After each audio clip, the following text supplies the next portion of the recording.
Thank you all for your patience. Got all of our production issues ironed out. We're back ready to go. Head Empty and Grass Touchers looking to close out this match. Head Empty up in the lead on match point after a very dominant performance in their last round that we got to see them in. So I'm curious to see how this is going to turn out for Grass Touchers especially. It looked very good once they brought in Hagrid as a stub, but Head Empty seemingly able to read that strategy and come back on their own with a very strong performance. Yeah, it feels like the Head Empty really tightened up all their weaknesses. They fixed up their little mistakes and have just looked really dominant in that last game. I mean, shutouts are always going to look dominant. You just no chance. Viper had a few shots on target, but they got saved, cleared out pretty nicely. So I'm looking forward to see what happens here. Can Grass Touchers figure it out or what's going to happen? But no matter what, I think it'll be a good game and definitely exciting to watch. Oh, most definitely. And I mean, to get ready to head in here. So these teams, they've had an extended break here. So honestly, that could either be a very good thing for them to evaluate strategy, to get a good pep talk in, whatever you may need. But also, this also gives you time to ruminate about what potentially could be happening in this next match. Again, if you're Head Empty, you don't want to get too confident. This is still a very evenly paced match so far, and Grass Touchers have shown that they can do that as well, especially if they're able to get that ball into Viper's hands. Now, is this going to be something that will be continued so far, or are we just gonna have to wait and find out? And I don't know. We'll have to see. We'll have to see. Certainly, Viper would like to probably get the ball a few more times to be a star again. He's obviously going kind of crazy once he gets it. So. Maybe that'll involve something for him. Maybe that'll involve him coming back more to retreating to mid to come up with the ball, come up with possession. Some strikers like doing that, so maybe you'll have to see some flexibility coming out from Viper if he wants to keep up the play. Otherwise, I mean, we'll see what happens on the field. And anything can happen. David could just fall asleep. You never know. It looks like we're starting into the game. I mean, you don't want your goalie sleeping in the back line. Same goes for Solsack. You don't want them to be caught empty-handed either. And I think that Solsack has looked much better in the the third round of the winner semis so far. Much more consistent in the back line. And I think having Droid as that mid player as well has really helped them continuously just feel more confident in the goal setting instead of taking these aggressive plays that they might be used to. Yeah, we'll see here what happens. We're only a minute in, so it's 0-0, but it could go either way. It could go either way. At the very least, both players have been getting touches on the ball. Both teams are getting possession, which is really important. I'm just seeing if there's anything interesting here. Viper's got full one-on-one. That was scary. Holding my breath for a little bit there as Viper gets a shot on target, but it's deflected by Droid, so all goes well. Viper's getting the ball, though, a little bit. Maybe we'll see a more even game as David. That ball goes right past David, and he barely mistimes his boop. That's the precision. The thing about playing goalie, just that precision is so, it's so hard to hit these saves when they come across you even. And it's just, David hits those most of the time because he's so good. But that's such a small mistake, but he gets punished with the goal. And the 1-0 lead for Head Empty, they're feeling good, surely.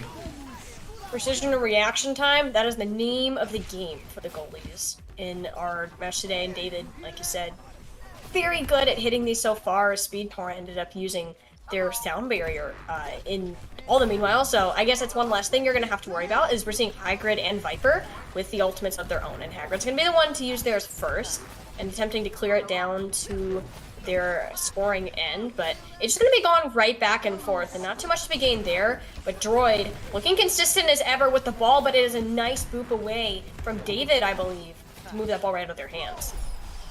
But straight back into speed towards all the meanwhile. Yeah. So, you get that clear, you get that nice clear as a goalie, and Droid is there to set up, and Speed is there to capitalize. It looks like Droid was ulting there. Sort of at the end of his ult, right? Able to get a setup, and Speed comes up with the ball, gets past Hagrid, and that's a shot on target. That's a goal.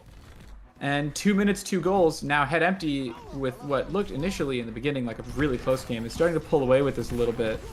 If you're Grass Touchers, you're really trying to get a goal in the next couple minutes here to at least prove to yourselves and keep your mentality high that you can do it.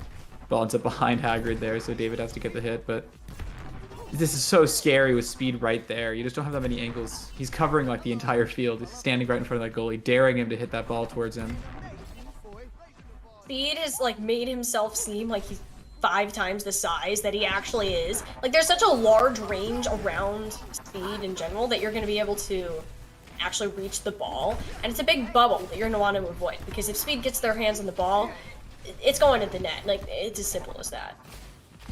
Yeah, that's just how it is. It's real scary, but he is that good. That's another dunk right into the net. That one, like, it's hard if you're the goalie because he's punching it towards you, right? And then he's just gonna wait, and whenever you hit it, he's gonna hit it. So like David missed the ball there, but even if David hit the ball, it wouldn't have mattered. You get hit either way. Kind of brutal. Brutal shot, and nothing you want to let happen if you're a mid player. But if you're the one, if you're also in, out of position, you're also in the goal because you got to fall back. Then, I mean, there's nothing you can do but watch and hope you dunk. Solsak clearly unhappy with his ult getting cleared because he is shaking his head around, looking at the ground before he retreats. And always disapproving of his own performance right now. He's like, "Oh, that should have been my play." And you know, it's okay. You know what? You're not perfect. You're not gonna be able to get this through, especially with a team like Grass Touchers when you have a David in the net. But he's an easy player to move around by any means. Hagrid now throwing the ball up into the ceiling. And you know, this is a good example. We've seen a lot of these ceiling shots go right, but it's not as often. You know, I'm glad we got a chance to see one go a little wrong. The boop there put the ball with too much force on the ceiling, so it ends up behind Hagrid. If he had punched, then it would have been the light touch you need. A lot of those top level strikers, it just comes very naturally with how often they just like flow into doing the punch, as Droid was trying to do there. But it seems Speed Torrent has capitalized on Droid's missed punch and just shot it in. Speed Torrent staying up on that attack, like I mentioned earlier. He says, you know, if you miss this ball, I got it. Don't worry. Total mix-up game. How are you going to save that as the goalie? You're expecting Droid to connect it in the first place. He went up and said, "I got you covered, buddy. I am the striker. It is my job to get that ball in the net. You got it down there for me.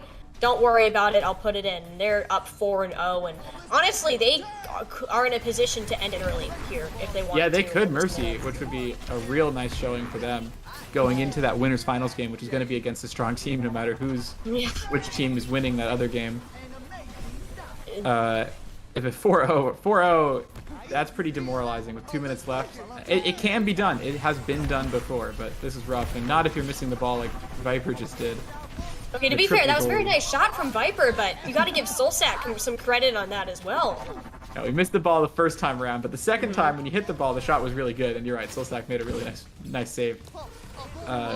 Luckily, I feel like goalies have like a stamina meter sometimes. Like if they're getting pressured once or twice in a game, they just save like miracle shots constantly. But then when the ball's all up in their face the whole time, then it's a lot harder to keep that game up and keep playing. Speed looks like that's going to go in. Yeah, that's going to be it. That's it. Yeah, once he got past Hagrid and David, kind of mixed him up, I knew it was like just a matter of time until he shoots it on target, it goes in. So 5-0 as their finishing statement. They've declared that the one game was a fluke. They were caught off guard by Hagrid, but they adapted, and now they're going to winners finals. It's crazy to think about in Lucioball how much this adaptation is going to count for you in general. And I think Speed Torrent and Droid had one heck of a game here in this round specifically. You're scoring 5 goals back to back to back, and Grass Touchers were not able to rebound from it. It's so much pressure that you're being put on. You talk about that stamina meter that these goalies have. It's true. It is not an easy thing. You're the goalie. You have times where you're sitting there doing nothing for half the time. You also have times where you're getting pressured constantly, and your energy and the amount of retention that is required for that just rapidly diminishes. And like, you can't, it's not something you can keep up over time. And I think that amount of forward pressure that we saw from Head Empty really helped them out here in the end of this match. And they're going to the winners finals. We're thinking of opponents though. Like, we're looking at, I believe, has their game finished? Let's see. I don't know yet. We're gonna have to. Well, give us a second. We're gonna check the bracket just to make sure to give you a better idea of how this. Team 10 won the 3-2. They're playing Team 10. So that's Titan, Nightmare, and Ralph, and then their sub is Comet. That's a really strong team too. So 3-2. They had a game 5 thriller. in the other side. And so we're going to have a great team, but we're going to get to see the other really strong team in bracket. We've seen the Gatekeepers, we've seen McDonald's, Happy Meal, Sonic Adventures 2002 or whatever. And now we're going to get to see Team 10 in winners finals, but not quite yet because we have a lot of losers bracket to run. And we got to catch up on that. So we're going to get to watch some losers games. It's going to be fun. Going to be exciting. Yep, not sure which game we're going to watch matches. exactly, but there are some thrilling games to view. Yep, we're going to go back down to the third round of these losers bracket. Head empty. You know what? Great job. Pat yourselves on the back. You get to take a break. Until later this evening, we'll see you again in the winners finals. Right now, Grass Touchers, your journey is not over yet. You got to fight your way back in to keep yourselves alive in this tournament cycle. We're going to find out where these teams will continue their journeys after a quick break.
Babajaraber and Shiny back with our losers bracket.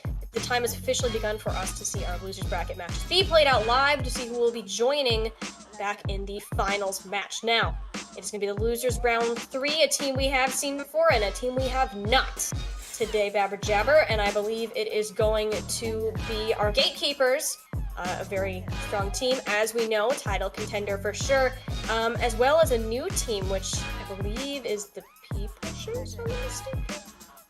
Oh, Pushing P. I was close. Pushing P. So, Pushing P is a team consisting of, as far as I know, Hamster Quest, somebody I do know, and a handful of people that I'm not as familiar with, but are Hamster Quest associates, so to speak. He's the organizer of the team.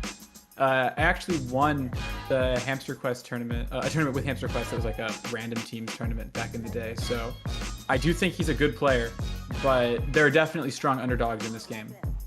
So we'll be seeing what happens here once we get into it.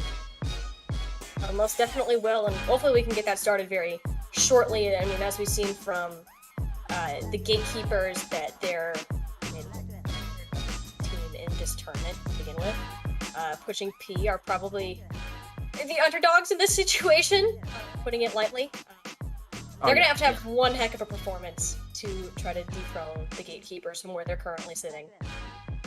Yeah, it's gonna be an uphill battle, but I have seen that the Gatekeepers are not playing the exact same lineup that they had last time. They have put in Sokaki, striker player Sokaki, instead of Leet Cheerios, and they're gonna have Log taking goal. So I can see the logic to that, but it seems that Boss has already scored, so these sort of deeper strategies maybe are less important than I might have thought they were.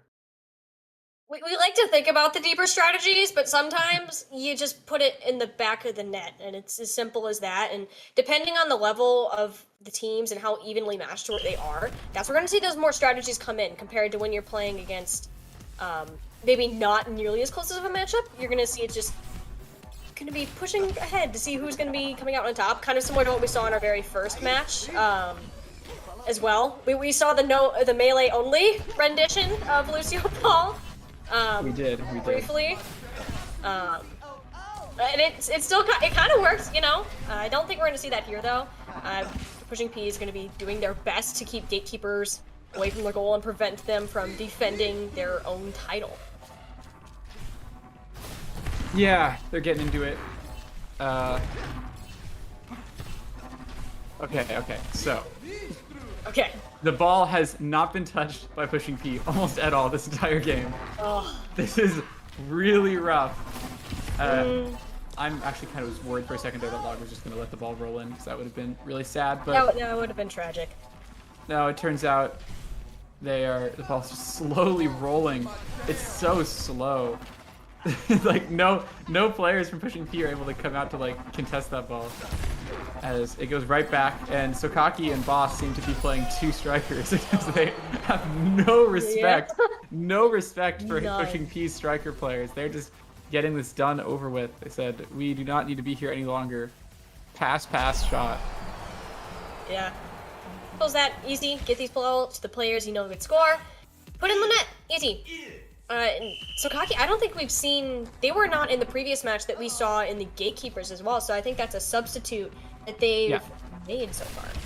Yeah, they substituted in Sokaki and Leet, and I think part of the reasoning is that Log can now play goalie, and they don't have like an awkward situation where they have like Log playing striker or whatever, and then, you know, Log is the best goalie in North America. It's kind of a shame to see him not in goal, and Sokaki is a striker player like through and through, so you kind of get more of this like role specialization going on.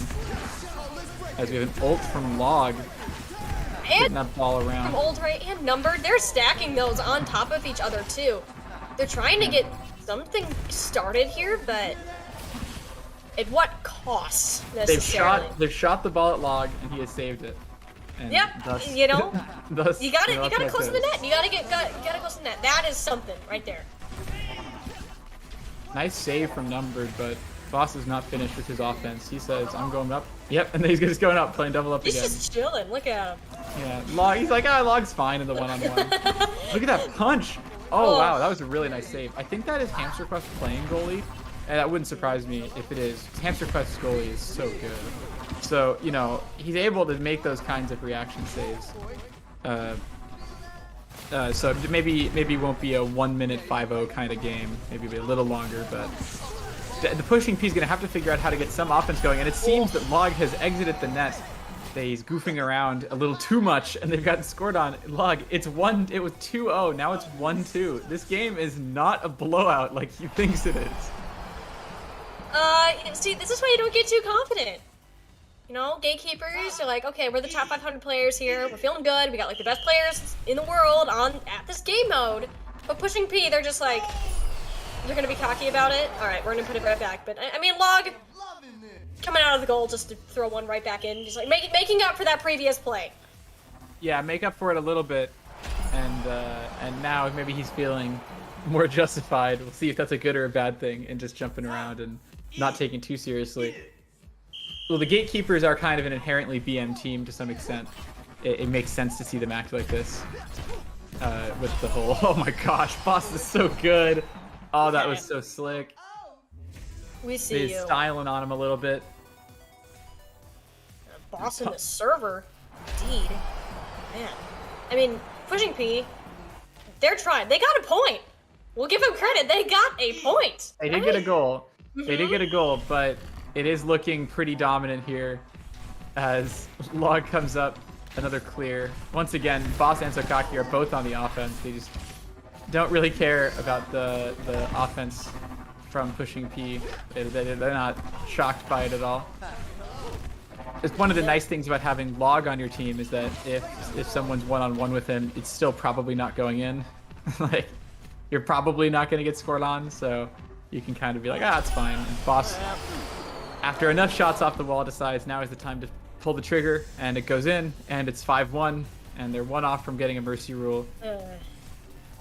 Seen a lot of mercy rules today. Pushing P, you might be our next victim here. Yeah, it's unfortunate because, you know, some of these, you know, Hamster Quest, right, in the goal, he is like a high caliber player, but I also, well, I say it's unfortunate, but he is playing with his friends, so it's a good thing in the sense that they're having a fun time with friends. It's a bad thing if you're being too competitive, but the Gatekeepers see this as but another, you know, target to overthrow on their pathway to glory. They're in crazy losers bracket run. They're sure to want to set up, and Log is so crazy. Okay. He is just having a little bit of fun up on the ceiling, flying through the air, and that's the game. That's it. All right, Log, we see you on the ceiling over there, and yeah, all right. This just seems nothing like another stepping stone that Gatekeepers are going to try to take on their way to the finals. I mean, one step at a time, just going over one opponent to the next. And I mean, pushing P, they are in the third round of the losers bracket, so they did manage to take away another round. So they did beat another team prior to coming into this. As it is the third round. Yeah, that's right. Yeah. I'm not sure which team they beat. I'd have to check bracket, but certainly that they've been performing well. Yeah, it seems that they beat Team Fox 3-2 in losers round 2. Good stuff, respectable stuff. Can't go wrong.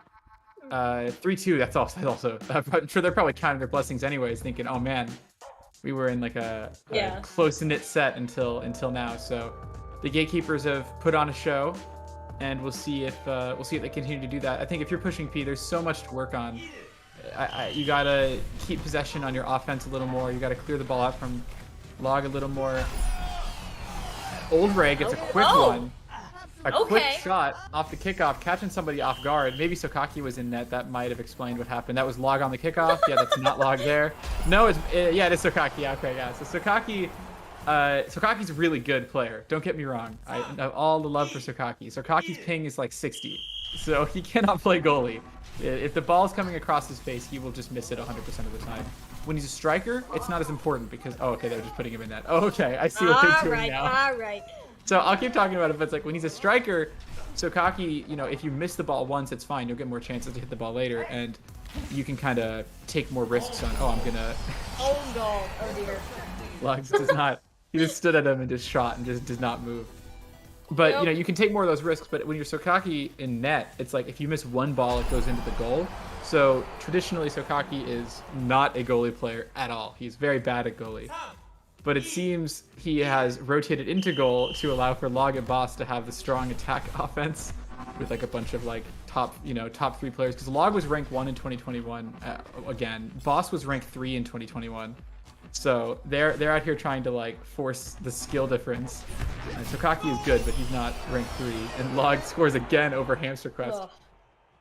I was talking to Log a little bit before this game about this, and he said that he was very upset at Hamster Quest because he threw his custom games earlier, and by threw he mean he just lost the game. Like, he got Hamster Quest on his team and then he lost, and then he was upset. He said, "I do not like Hamster Quest, grr," or something like that. So maybe it's cathartic for him to get these wins after a 1 play session worth of probably what amounts to like 2 or 3 losses. Like, there's no way they were playing for that long. It's just like, yeah. You need some reason to get emotional, I guess. So Yeah, Log shade. is It gives yourself a motivation, I guess. exactly. That's what I'm saying. It's all motivational. Yeah, he doesn't actually dislike Hamster Quest. No. You can't dislike Hamster Quest. He's like a super nice guy. We love the players in the Lucioball community here. Yeah. No hate thrown. Yeah. Well, I mean, there are people that are toxic, but we have not seen them yet. There we go. Oh, another A one. dunk from Old Ray. Nice. 2-2. Now Old Ray is kind of starting to style a little bit. He's starting to feel it. Get those dunks. The Sokaki goalie just unfortunately not good enough to stop this kind of shot. Although it did go over Boss as well, who's actually a goalie kind of player. He can play goals, so not a joke shot. In their attempt to tighten up an over-aggressive, they've not worked out that well because Sokaki just gets scored on. Well, that rebound came straight off the back of Log, straight up getting denied. Will not be getting denied this time, however. It's a quick, easy one, straight over, like brushing the hair of the goalie for pushing P, but seriously, I thought that touched the top of his head looking at that one. This is like the longest game that has lasted a minute and a half I've seen in a while. So 5 goals in a minute and a half. They're just scoring left and right. No defense, all offense, or something like that. I mean, if you think your strikes are offensive, all right, you play the offense and you work towards that. Then you get these high-scoring games. You'll also have the teams that are more defensively focused. So you're going to see your lower ones. And now, True. it's not even been 2 minutes, Jabber. It's not even 2 minutes. They're gonna score. He's gonna score. Yeah, Oh. they're scoring again right now. Yeah, yeah. No, it's over. Oh. Yeah. Okay. No. All right. That's 2-4.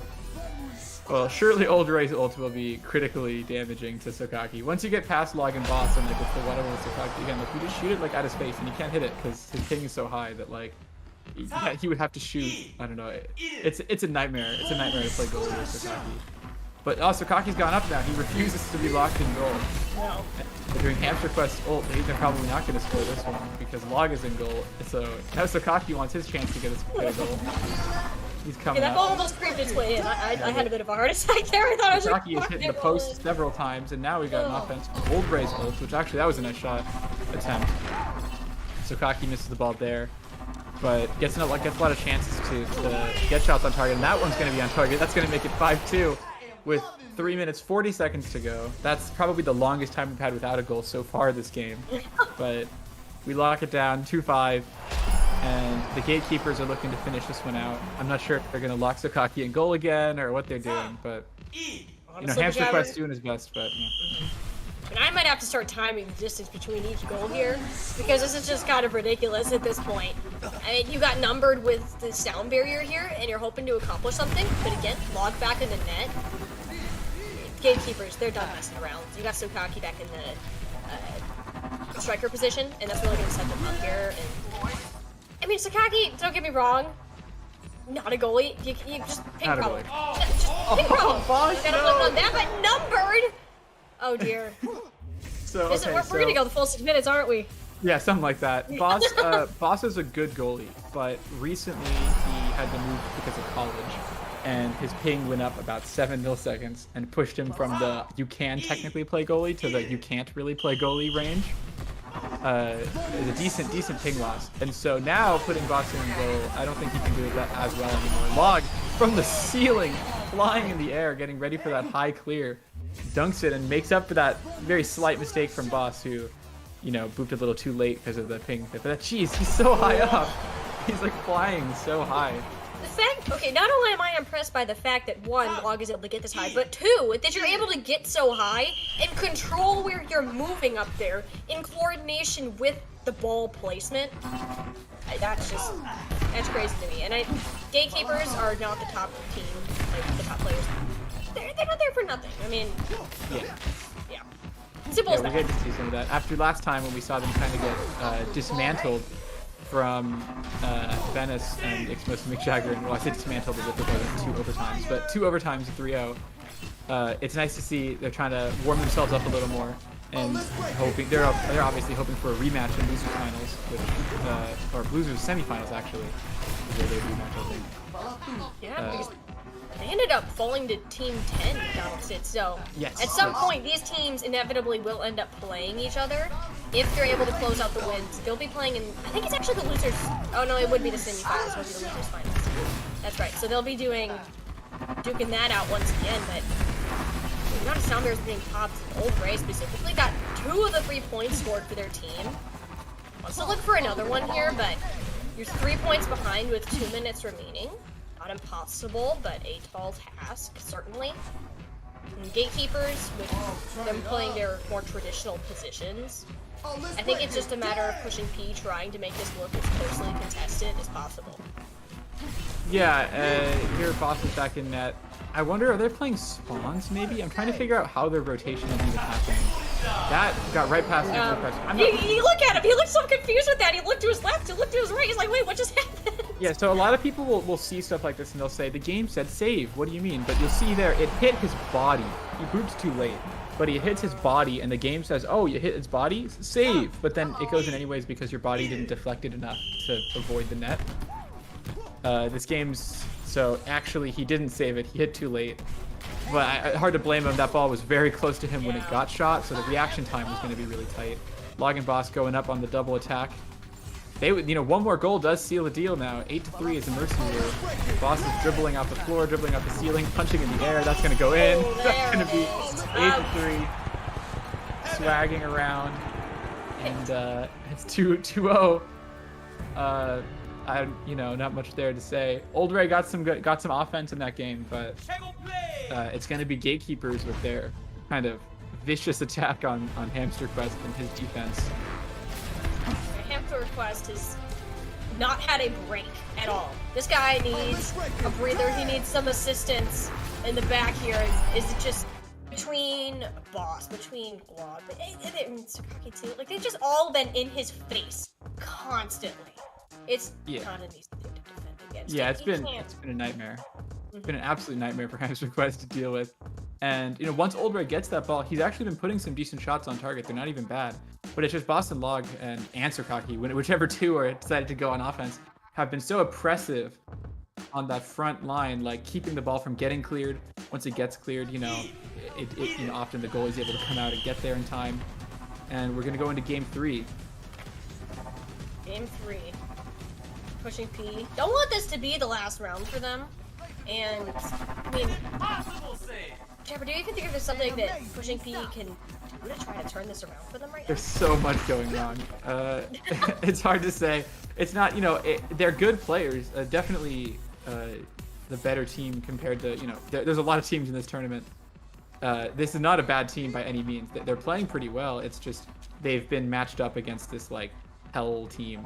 I think in another day they could have done better. But the Gatekeepers, they are keeping the gates of hell, and every ball that comes forward is another like shot. Every shot on target is just another like, I don't know, chink, and at some point you just run out of ability to save them. And there, Sakaki gets a goal again, just like 5 shots on target in like a minute.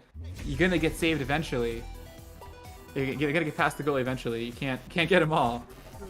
That's 80%. Granted, if it was 5 shots, it's an 80% block rate. I mean, yeah, pretty good. That's not terrible. Like, that's still pretty good. If you're getting these rapidly fired at you, you're not expected to block all of those, and really it's just such a high skill level that it takes to get there. And honestly, it's a bit of luck that sometimes comes with it, because you need reaction time. Yes, it's a big part, but other times, like, you have to guess where these players are going to be trying to shoot. You have to be able to prepare yourself to get up there, because sometimes the amount that you're going to be able to bounce up isn't going to be able to match the speed of the ball that the player is putting into the net or in front of you.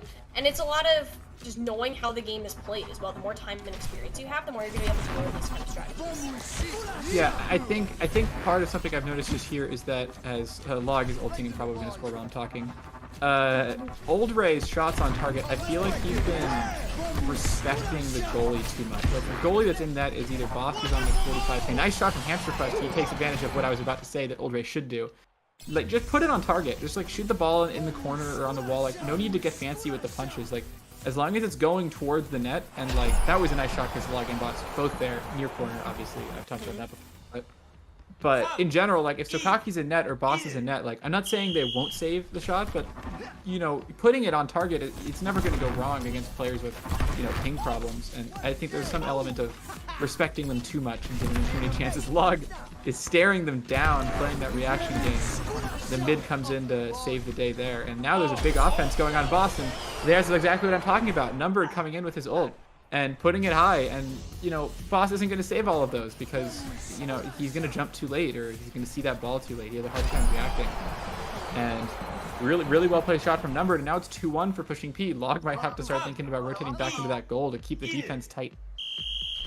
It doesn't look like it so far, though. It looks like Log is still going to be pressing the offense for that mid position. But you know what? It's okay. You got Sokaki on the striker role. You're not nearly as concerned. Yeah, Sokaki doing the work he needs to do. Hamster Quest jumped out for that ball really late. So yeah. Once you're out of net, you saw shot to the open side of the net. Good awareness. Saw the door open, and Sokaki just slammed it straight shut. Getting that extra point in there, and they're still tied up, granted. So pushing P are already looking much closer in terms of the scoreboard than they have in their other rounds. And they want to. Yeah, it's. Yeah, you can tell Gatekeepers are starting to get a bit more. Oh, okay, nope, there's Log again. He's out. Things with Jabber, and you know, Log here's like, oh, you wanted to be in net? Nah, I changed my mind. I'm gonna go score another goal. Yeah. Boss goalie. Well, you know, Boss was a very good goalie in like 2021 when he had like the ability to do that. It's just nowadays it's been kind of harder for him, so he's been focusing more on like the mid and striker. Boss is such a flexible player. He's one of the most flexible players in the game. A lot of people, myself included, consider him the best all-around player in North America. So it's nice to see him flexing around, playing striker, playing mid, even playing goalie, even though his ping doesn't really permit it at this point. Now Log is in that this time because Boss was ulting. Boss wanting to take advantage of the flexibility opportunity that. Yeah, it's Boss and Log. It's a very interesting duo. Is it Log? See, and that's the thing. If that wasn't Log in the net, I have a feeling that one probably would have been over. Yeah. Because it's just the ping in the reaction time. You can't compete with that. It's not something that you can affect. Did that go in from all the way downtown? Oh no, Log moved all the way up from the goal with the number. Okay. I was like, wait a second. Yeah, Log came up with his ultimate. Good stuff from Log. Goalie ults, always fun to watch, but that one was very grounded, but that's okay. A win in, which is what matters. The goal is to score, not to be cool. Hey, style points, you know? Style points. That's true. Maybe there is an element of style points. There's Sokaki missing that ball. It's a great example of what it looks like to play on 60 ping. I feel so bad for him. And he's being put in net. No. Why is he being put in net? Sokaki, no. No, don't let it happen. Okay, he gets the dunk. He gets the dunk. Good stuff from Sokaki. I don't want to see him embarrassed by getting scored on with 60 ping. It's so sad. Tried his best with the situation that he Sokaki has, needs to move to Chicago. He'll be a top 10 player, like legit. Just get in there. All right. Boss on the striker. Yeah. Okay. Puts it on. It's like it's kind of funny because like they just have. I was talking about how like Old Ray and Pushing P had been respecting their enemy goalies a bit too much because like it had been Sokaki or Boss and they should just shoot it. But it's worth noting that the Gatekeepers have zero respect for the enemy goalie. They just shoot the ball in the middle of the net and just say, it'll go in, and then it does. So I don't know, maybe it's a self-fulfilling prophecy. You know, when you respect the opponent too much, then you put too much effort into your shot. You don't get as many shots, you score less. Versus like don't respect the opponent, and then it's like going in. Nice dunk from Old Ray, jumping right in the face of whoever was a goal there. I didn't see, but even if it was Log would have also been scored on like that. That was not a ping play. That was just A very clean dunk. That's so cocky, but yeah, even if it was logged, he gets towards that. That was a nice shot. Good setup from Old Ray, dunking the boss and then dunking the goalie. 3-5, maybe. That's closer. I mean, if they can get this stretched out the full 6 minutes, that could be a win in our book. I would almost find some sort of cathartic victory in them getting a game off of Gatekeepers after getting DM'd this hard. Yeah. Gatekeepers are playing the villains, the heels of this tournament for sure. And I mean, they're the ones that they named themselves to stop another team from winning the game. Like, that says something. And I mean, yeah. We're not even talking about the goals at this point. We're just talking because there's not too much to say on this other than the Gatekeepers are they're just hitting the goals. They're hitting them consistently. They're finding the passes and they're putting their roles back to somewhat normal. Yeah, it was a nice pass. Log's gonna use his ult on the kickoff, and he's gonna try to put it off something, but he doesn't really get anything from it. He's typing in the chat. That is what he's doing. We have chat turned off for probably obvious reasons during the stream. That is definitely he was typing in the chat. I don't know what he was doing, but. But a very interesting moment to choose to type in the chat, I will say. Yeah, his ult's ending and he has something to say. Yeah. I don't know. Maybe they've been talking. I'm not sure. I'm not sure what's been going on. I can't imagine there's a lot of trash talk because, like I said, like this Old Ray and Hamster Quest team is kind of like wholesome. They're not like bad people. And Sokaki and Log and Boss are very funny people, but they're not mean. So it would surprise me if they were trash talking too much. Sokaki with a nice dunk setup after missing the ball twice before hitting it. But on the third tries a charm, and so 1, 2, and then this time he gets it. So we'll call it a mind game. I've seen before sometimes players miss the ball with a boop, and the goalie hears the sound of the boop and jumps in preemptively, and then that like mixes up the timing. But I've only ever seen that happen accidentally. I've never seen somebody intentionally do that. But maybe that was an aspect of that ball going in. I mean, it's a nice bait play to be able to do that. Because goalies fast reaction time. You also might be listening to these sound cues.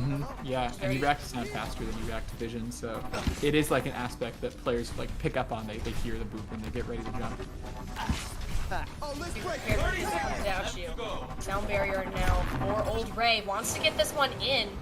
Highlight player manages to get it down low, but nice block. Gatekeepers. They're looking really strong to win this with up with a 4-goal lead, but making that to 3. Hamster Quest says no mercy rule. We're taking this all the way to the 6 minutes. Yeah, this is definitely not going to mercy rule with Hamster Quest getting that goal. And like you said, that's a sort of moral victory in some sense. They adapted, they got better, and the Gatekeepers are going to take it 3-0 regardless. So the better team moves on, and they'll be pushing on in bracket, trying to make it to grand finals. They will be playing the McDonald's team again in loser semis, and that'll be pretty interesting. I know not all their players are there. Like 3 of their, the reason they have so many subs is because the schedules are in conflict. So maybe come time for loser semifinals, when Gatekeepers plays McDonald's later on. Maybe, or if they play, maybe they're going to see a different version of the Gatekeepers, a stronger version of the Gatekeepers.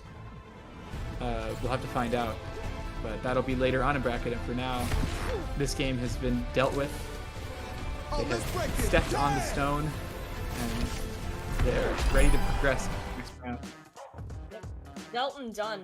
I mean, after having to go down to this losers round, already putting up 2 victories is very nice for them, and they're going to have a bit of a tougher opponent next round. They are playing the Grass Touchers, so we just got to see them play, so maybe that will give them a bit more of a challenge heading forwards, and assuming the McDonald's will be able to beat their own opponents. But I mean, that's going to be for our next match, which we are going to get set up for you. So take this time, get a drink of water, and come back ready to witness the losers round 4.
Jabber and Tiny Shiny are back for the 4th round of the losers bracket. 2 very familiar teams that we have followed them on their paths today. Gatekeepers just from our previous match, Grass Touchers from 2 before that. So, how will they play against each other? We are about to find out, but Jabber and I are here to break that down. Now, it is the losers round 3. Whoever goes down here, it will be the end of their tournament life today. So, high stakes on the line.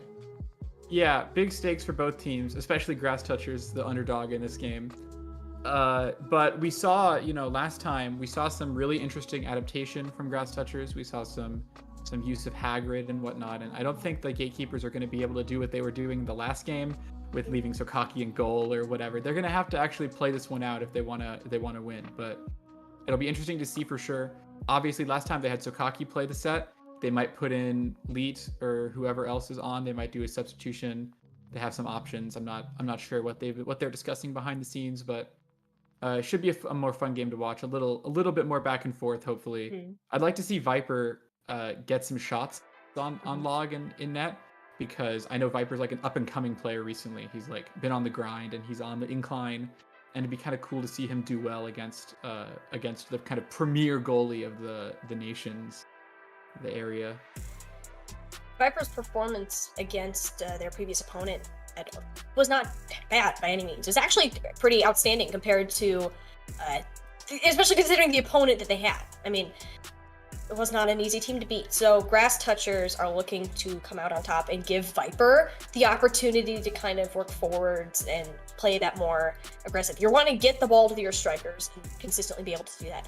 However, both of these teams do have the opportunity to substitute players. They have quite large rosters, I believe 6 and 5 respectively. So that's a good way for you to be able to sub out. And again, schedules happen. You might not have a player available. You might have situations where somebody just might not be having a good day. You sub him back in. We saw with Hagrid, him coming in made a huge difference in that match as well. So it's going to be interesting to see where these starting lineups are going to lead us going out. And I think we're seeing a couple new faces here. Oh, look at that. Okay, so 2 surprises. First of all, the Grass Touchers have started with Raichu as their middle player.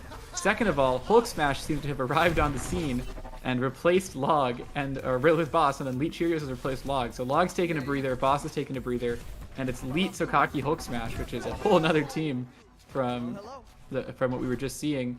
So I guess I can talk a little about Hulk Smash. Hulk Smash is the rank 1 striker main, like the best striker main in North America. Mm-hmm. He is very good at scoring goals, and he's very flashy. He's one of these like passing to yourself kind of guys. We saw Speed Torrent earlier doing that, but Hulk Smash is really like the innovator of that playstyle in the modern era the last couple of years. And so I will be excited to see that. Now what I'm a little confused by is why, first of all, why Hulk Smash isn't goalie. But second of all, yeah, Sokaki and Hulk Smash on the same team, one of those guys is going to have to flex out, and Sokaki's mid is not as good as Hulk Smash's mid, so I would sort of anticipate Hulk Smash to play middle and Leet Cheerios to play goalie, because Sokaki gets a clean shot on target, but unfortunately, it seems this Gatekeepers team is probably not taking things too seriously if they're leaving Hulk in goal. Nice shot by Sokaki. I mean, nothing wrong with that, but here's one thing we do know is that Sokaki needs to play either the mid or the striker position, yes. Right? So that's why we're going to see them being more up. So it's either Leet Cheerios or Hulk Smash left to do that in the back. We saw Leet Cheerios in the goal in their other match against the McDonald's team. So Leet Cheerios are going to be moving up. And right now we're looking at Grass Touchers even. We're seeing David in the net again, and Raichu. Oh, nice save there.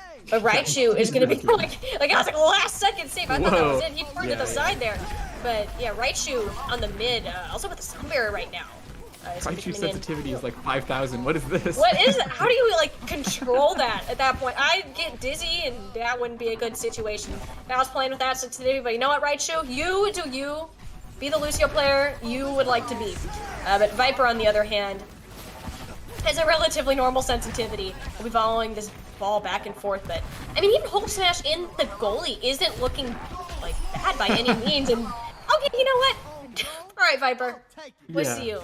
And like that's the thing with Viper is that he's able to strike quick. If you're able to get the ball to him, he can easily control it and recover. Like what we just saw, that just went right past both Hulk Smash. It's really good ball control. Yeah. And really good stuff from Viper. one of the problems you'll see from Hulk Smash is that these sort of really up-close shots right at his face are going to be going in more. But once, obviously, if you're trying to get a setup to get past the mid, past lead, then it is going to be more of the case that that Hulk will be able to stop that setup shot. But like shots like saves like what David just did, like Hulk is going to have a hard time making those as a goalie player. Yeah, most definitely. Like that's not really their fault. That's not something that you're going to easily be able to maneuver around. It's just you got to be able to predict those kind of things from happening to position yourself. The goal is a much bigger than a Lucio. Maybe like 8 times instead you can stack like 8 Lucios on top of each other, and maybe that's it. But I'm really surprised you made that, I'm going to be honest. We're seeing things like that from Hulk Smash. You got highlights, and then you got plays that are like, maybe not. But you also, if you're able to get some of them some of the time, that's going to count for something. Is a goalie main, is that his future? The future of Hulk Smash? It becomes rank 1 by switching to goalie? That'd be crazy. Well, his ult didn't go so well, but it won out for lack of effort. He put a lot of shots on that target. Just got dunked constantly. Good defense from Grass Touchers, and it is 1-1 with 3 minutes left, so I have a hard time calling anything a fluke if it's been going 3 minutes. And Grass Touchers are holding their own against this lineup. Surely, if the Gatekeepers start feeling the pressure, they might start rotating out, putting Hulk Smash up on and Striker and leaving lead and goal. They might want to, but you're kind of chilling as of now. It's 1-1. You're doing okay. You're volleying the ball back and forth, and it's not against Elite Heroes. They can take this aggressive initiative if they would like to do so, and you're able to come back just as quickly. The one thing I was kind of sad about when I saw that Hulk Smash was just chilling in the net. I was like, I wanted to see Hulk Smash score. I had a really good fun thing. You want to see him smash the ball in the net. Like, I feel like that just kind of fits the name there, you know? Yeah, and he is a strike player. So Cocky, that dunk was crazy. Was he hitting the ball? It was like over his head, but somehow he still connects with it into the top of the goal. That was actually insane. Where was he? Like, look at what's how does that? You know what? He bought the Boop Range DLC pack, I guess. That's crazy. that range was insane. But yeah, no, Hulk Smash has some really nice shots when he gets playing Striker, and it wouldn't surprise me later on in tournament to see him playing Striker. This is more of what I'd like to see from him. But we'll have to see if they decide to actually put him up longer. It looks like he wants to play Striker now. He's done with playing goalie. He has had Hockey's ult's going to come in. Ooh, just barely misses that. Good patience from the goalie, not hitting the ball too early, so Jockey was ready for the dunk. Jockey has some very nice patience here. We can see that they're not constantly trying to put themselves in less ideal position by leaping for balls that might not necessarily be in their reach. And that's very nice to see that they're aware of their positioning and they have a lot of trust in their teammates to be able to recover from certain things like that, instead of constantly having to be one of those, a ball chaser. You're just constantly going after it, trying to chase it down, which you'll see in my rank. Yeah, you see that a lot. Type 500, you're not going to see that anymore. These players, they have trust in each other and they know like how the pace of the game is going to play out, because the players are getting able to hit the shots that others might not be able to. Yeah, you'll see a lot more of those passes, I agree. Although, not to say there isn't ball chasing, but it's controlled ball chasing. Controlled ball chasing, yeah. It's not like you're like auto-locked onto the ball. Some people want like dedicated ball chaser rules. They're like, this guy just jumps around the map and then the other two are doing their thing, you know? Sometimes that happens. Hulk Smash is trying to fly through the air himself, and that is quite a shot, but it just gets barely saved by David. Hits the post, gets saved, cleared out, and then Sokaki from, again, same thing, like way over his head, gets a pretty clean dunk and makes that 3-1. So that's going to be a really nice lead to have if you're the Gatekeepers, because with a 1-goal lead with a minute left, you're kind of scared. Every shot could be the tying goal, but 2 goals, maybe relax a little bit, take some of that pressure off yourself mentally. You also don't want to necessarily take your foot off the gas. You don't want to if you give them any room to breathe, then they're going to just take that away from you. And I think Grass Touchers, they're waiting for that opportunity that they can see. If they see that their the offense is becoming a bit more relaxed and they're not being pressured nearly as much, they're going to take advantage of that, just like we're seeing now as Viper expertly plays that ball into the net for a nice and Hulk Smash, in his effort to keep the gas on for a little bit, he, this mid, I don't want to say anything bad. I like Hulk, he's cool. You're cool, but I don't know why he jumped into the corner, whatever. So, a slight misplay from the mid, and Viper capitalizes with a well-placed shot on the goalie. While Hulk may have made a misplay, Leet certainly was playing fair and square. And now Viper's left alone again with Leet, this time Leet coming out victorious in the one-on-one. And yeah, the striker can have to come back here, help the poor goalie out. He's getting ambushed by Viper. Lead's doing surprisingly well, all things considered, with how Viper has just been chucking the ball in his face consistently. That one almost went in too. But David able to last second block, and that one's done. But Grass Touchers, they showed a moment of weakness there. And I mean, Gatekeepers showed a moment of weakness, and Grass Touchers might be able to capitalize on that. Yeah, and I think the Gatekeepers are going to have to make sure to maintain their mentality here. They can't think too highly of themselves, because if they do, they start slipping. They start playing too aggressive or giving up too much on the defense, and Viper is ready for that. He's ready to punish that with some of these shots, like this one, which is just so clean. Such a good player. What else is there to say? 3-2. I wasn't expecting that close of a game, but I'm looking forward to more of them. Hopefully we get another close set here. I think that round has taught Gatekeeper something. It's that they're gonna need to take the Grass Touchers more seriously after this match, because I think that was closer than they imagined it, and they wanted it to play out. So we might be seeing these players in more of their traditional roles. We might consistently see lean on the goalie role. We might see more to the strike zone. We might even see Boss or somebody else come back in, but it's not going to be the case. Everyone's just going to be staying the same in their same positions. Yeah, I think having Leet as the permanent goalie and Hulk as the permanent mid is going to be the way to run this particular setup of players to their best ability. But it does seem they have not learned anything, and they are instead performing the same they were doing before. Good for them for having some fun, but the Gatekeepers definitely showing no respect to any opponent they've faced. I think the only team they have shown respect for was the one match they have lost. Exactly, that's right. They respected the McJagger Xmos Venice team. So Kaki, what a clean dunk. That was so good. He's open, but it's like the ball's going right towards the goalie, so you just jump right in front of it. This ball is just a little, oh man. It was a nice 1-2 tap in. A good pass too from Leet, who does not play mid at all, so I don't know where he learned how to pass like that. Yeah, you gotta learn somehow. Might as well start now in the tournament finals where there is cash prize on the line, you know? That's right. No time better to start. One thing I will say is that David, I think they were a little bit out of the goal in that situation. And got a little far up too. And I think Sakaki was able to kind of work their way around that. And that's why they were able to get in that position. It was a great setup to begin with, and they're going to need a lot more of those to keep moving forward and help score these points.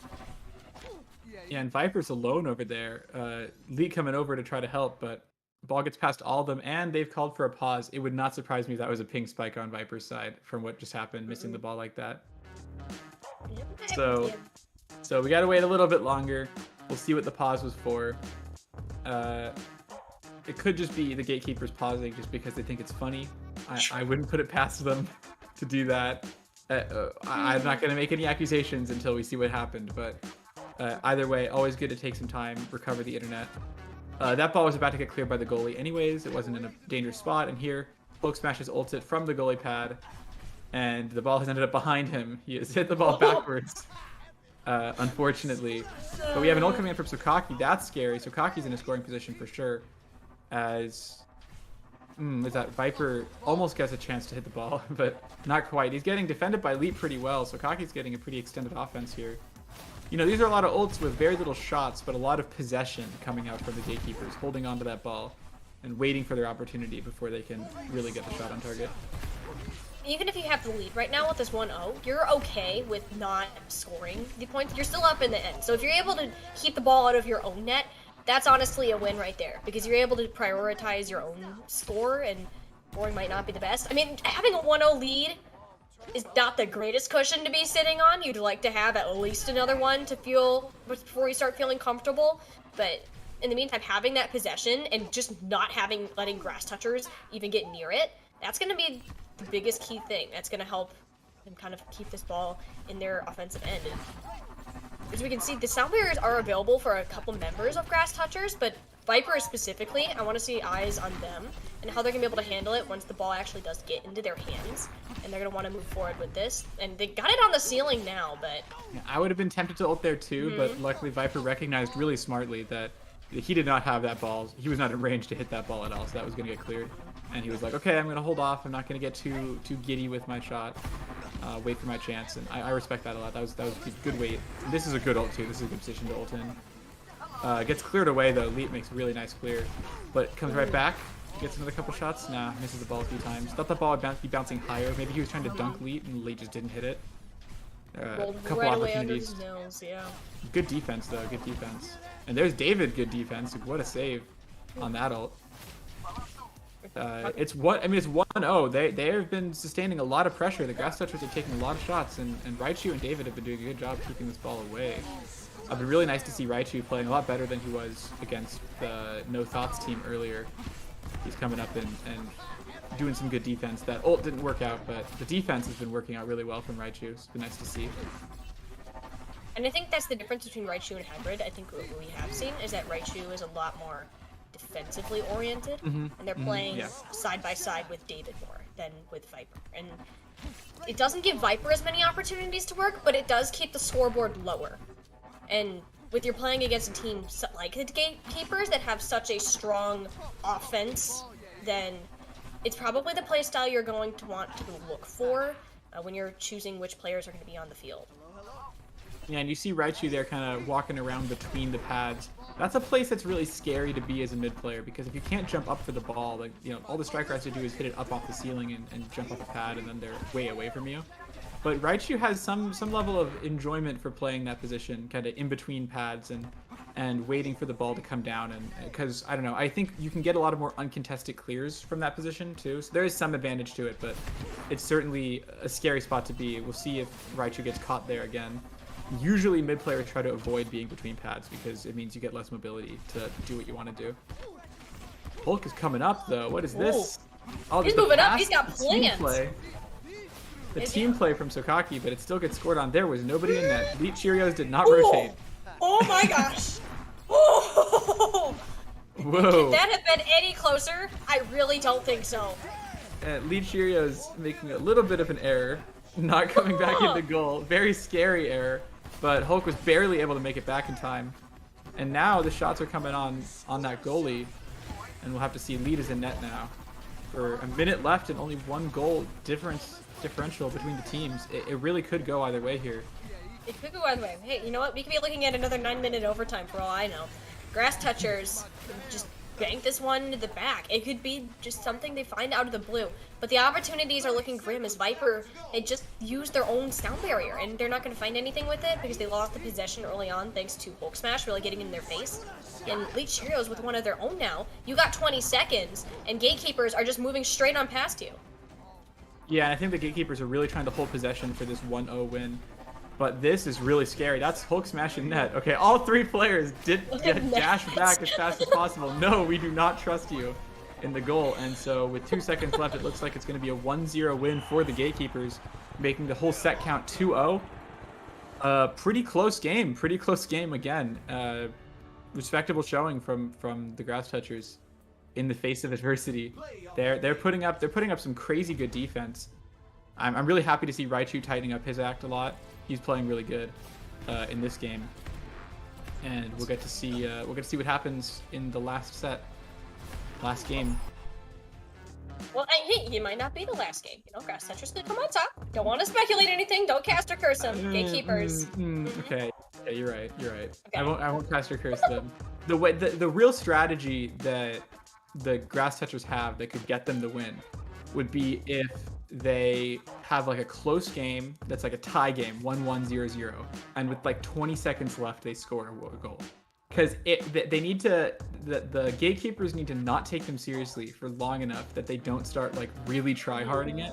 Because it could get really scary if you get in a situation where you have like, oh, they scored the first goal, but now they rotated out, and now you're gonna have to play against like this elite level team versus a team that's kind of thinking, oh, it's an easy game. Like, no, you got to show them, no, it's not easy, but you got to show them right at the end, right at the end of regulation, so they don't have time to react. And we'll see what happens in this last game. But that's sort of what I'd like to see, is like keeping it close. They've been keeping it close, and then just right at the end, you got to pounce. 30 seconds left and 40 seconds left. Get a goal to take the lead. I think that's their best chance of winning. Grass Touchers, they need to be the winner of the Minsk. Like they're thinking, Gatekeepers are probably confident, you're feeling good, taking advantage of that. That's what grass touchers need to do to at least get them a point. Now, granted, if they were going to get a point off of that, you're not likely to get another one, but it might give you enough juice to kind of gas yourself up, get ready to go, and fight it out. But I do have word that there have been a couple substitutions that we are looking at right now, the Jabber. Yeah, I'm looking forward to seeing exactly what those substitutions end up being. I didn't see them exactly. Oh, there they are. Okay, I see. Okay, let's see. Hagrid in for Raichu, Panda in for Log. We haven't seen Panda. I'm really excited to see Panda come in. We haven't seen Panda. This guy is the GOAT. So I mean, Panda. I don't know who Panda is, but I love the name. Yes, yeah, Panda's awesome. So Panda is a mid-striker player from the oldest of days, the beginnings, the origins of Lucioball. He's a real veteran of the scene, and he's really good. I have nothing else to say. He's really good. He's a mid-striker player. I like him. He's great. So Panda substituting in, gonna play some mid. That makes some sense. The Sokaki Hulk Smash Elite team doesn't really have a strong mid player. And then never mind. Okay, this is suspicious. Okay, I have some words for this. Hagrid in for Raichu makes sense. Hagrid is a good player. Yes. Raichu was playing well, I thought, but it's possible this mix-up works. Panda in for Elite is a questionable decision because the problem here is that they have no goalie. So Hulk Smash is going to be playing goalie, and you know it's just going to be up to Panda's mid play to really shut it down. I do think Panda is a very good mid player though, so I'm really excited to see him play his role and get some shutdown on Viper. I haven't seen Panda play that much. I haven't played a lot with him this event. Busy guy, I guess. Got to do the Chick-fil-A. Nice dunk from Sokaki, though. That was very clean. 1-0, maybe it's going better. Maybe Elite was the weak link. Maybe that's the problem. Elite Cheerios just sucks so bad that he was making the games close. And now that Panda's in the game, surely now it's okay. You never But that know. means, who are they putting in the goal? They're putting Hulk Smash in the goal. Hulk Smash in the goal. Hulk Smash in the goal. That's right. Yeah. Questionable decisions, but the mental game. We talked about the mental game. You know, keeping your opponent thinking, oh, it's not a big deal. You know, we don't need to do that much, and then that's going to give grass touchers the chance they need, and Viper needs here as he hits the ball. But Hulk Smash can contest those. Again, you're just going to want to put it on his face. You can't save the shot directly at him. It's the shots that are off the ceiling and stuff that he's actually going to be sort of, I guess, paradoxically really good at saving. I mean, he invented that. That's like what Hulk Smash does. So he's really familiar with like ceiling shots and the timings of those. So I wouldn't expect any of those to go in on him. Probably not. I mean, that's the other thing, is that you need to be familiar with all of the roles in Lucioball in order to be able to play good against those specifically. And these players, like you're saying, we have different playstyles. We have Hagrid in, which is going to be a lot more offensive than Raichu. And I think that the grass touchers substituting them in was kind of their winning ticket last time when Hagrid came in, because of this strong difference in playstyle. But this time around, I think that the Gatekeepers are willing to play a bit more further back. They know that they have a solid lead, and again, they're going to try to play this off with a 1-0 if they can do that. They're comfortable with the point that they've scored, and I don't see them trying to be overly offensive if they don't need to be. If they're in the lead, I think that they're going to be okay with that. Now, if grass touchers score, I think that plan is going to completely flip around. And grass touchers might start scoring here if they keep Panda in net. Panda's ping is even worse than Hulk Smash's. But nevertheless, he's exited the net now, so they've rotated back. I guess Hulk just wanted like a little attack. He sensed blood in the water and he wanted to go up, but now they're back in and Hulk Smash is back in his designated goalie role. Surely Hulk Smash is the future of North American goalies at this point. I mean, this he hasn't been scored on yet, so yeah, I think he's doing great. Undefeated. He got 100% save rate. Let's keep it that way. This guy's never been scored on. Mm-hmm. Crazy. At least in this tournament, we think. In this game, actually, he was scored on in earlier in this game, tournament. Yeah, in this game, he's never been scored on. It's pretty crazy. Mm-hmm. We got the ult coming out from Hagrid. This was pretty dangerous in the last time we saw this Grass Touchers team, but here it looks like it's getting cleared away as the Gatekeepers are just doing textbook ult avoidance. Just hit the ball away from the ulter at all costs. Make him run around the map. Hagrid, nice shot though. Really nice save. Hagrid's playing really up, like Viper is staying mid. I guess Hagrid feels that a goal might be coming, and so he's staying up while Viper comes back. Hulk Smash with his ult doesn't really get anything. An unfortunate roll off the wall leads to an easy clear for the defense.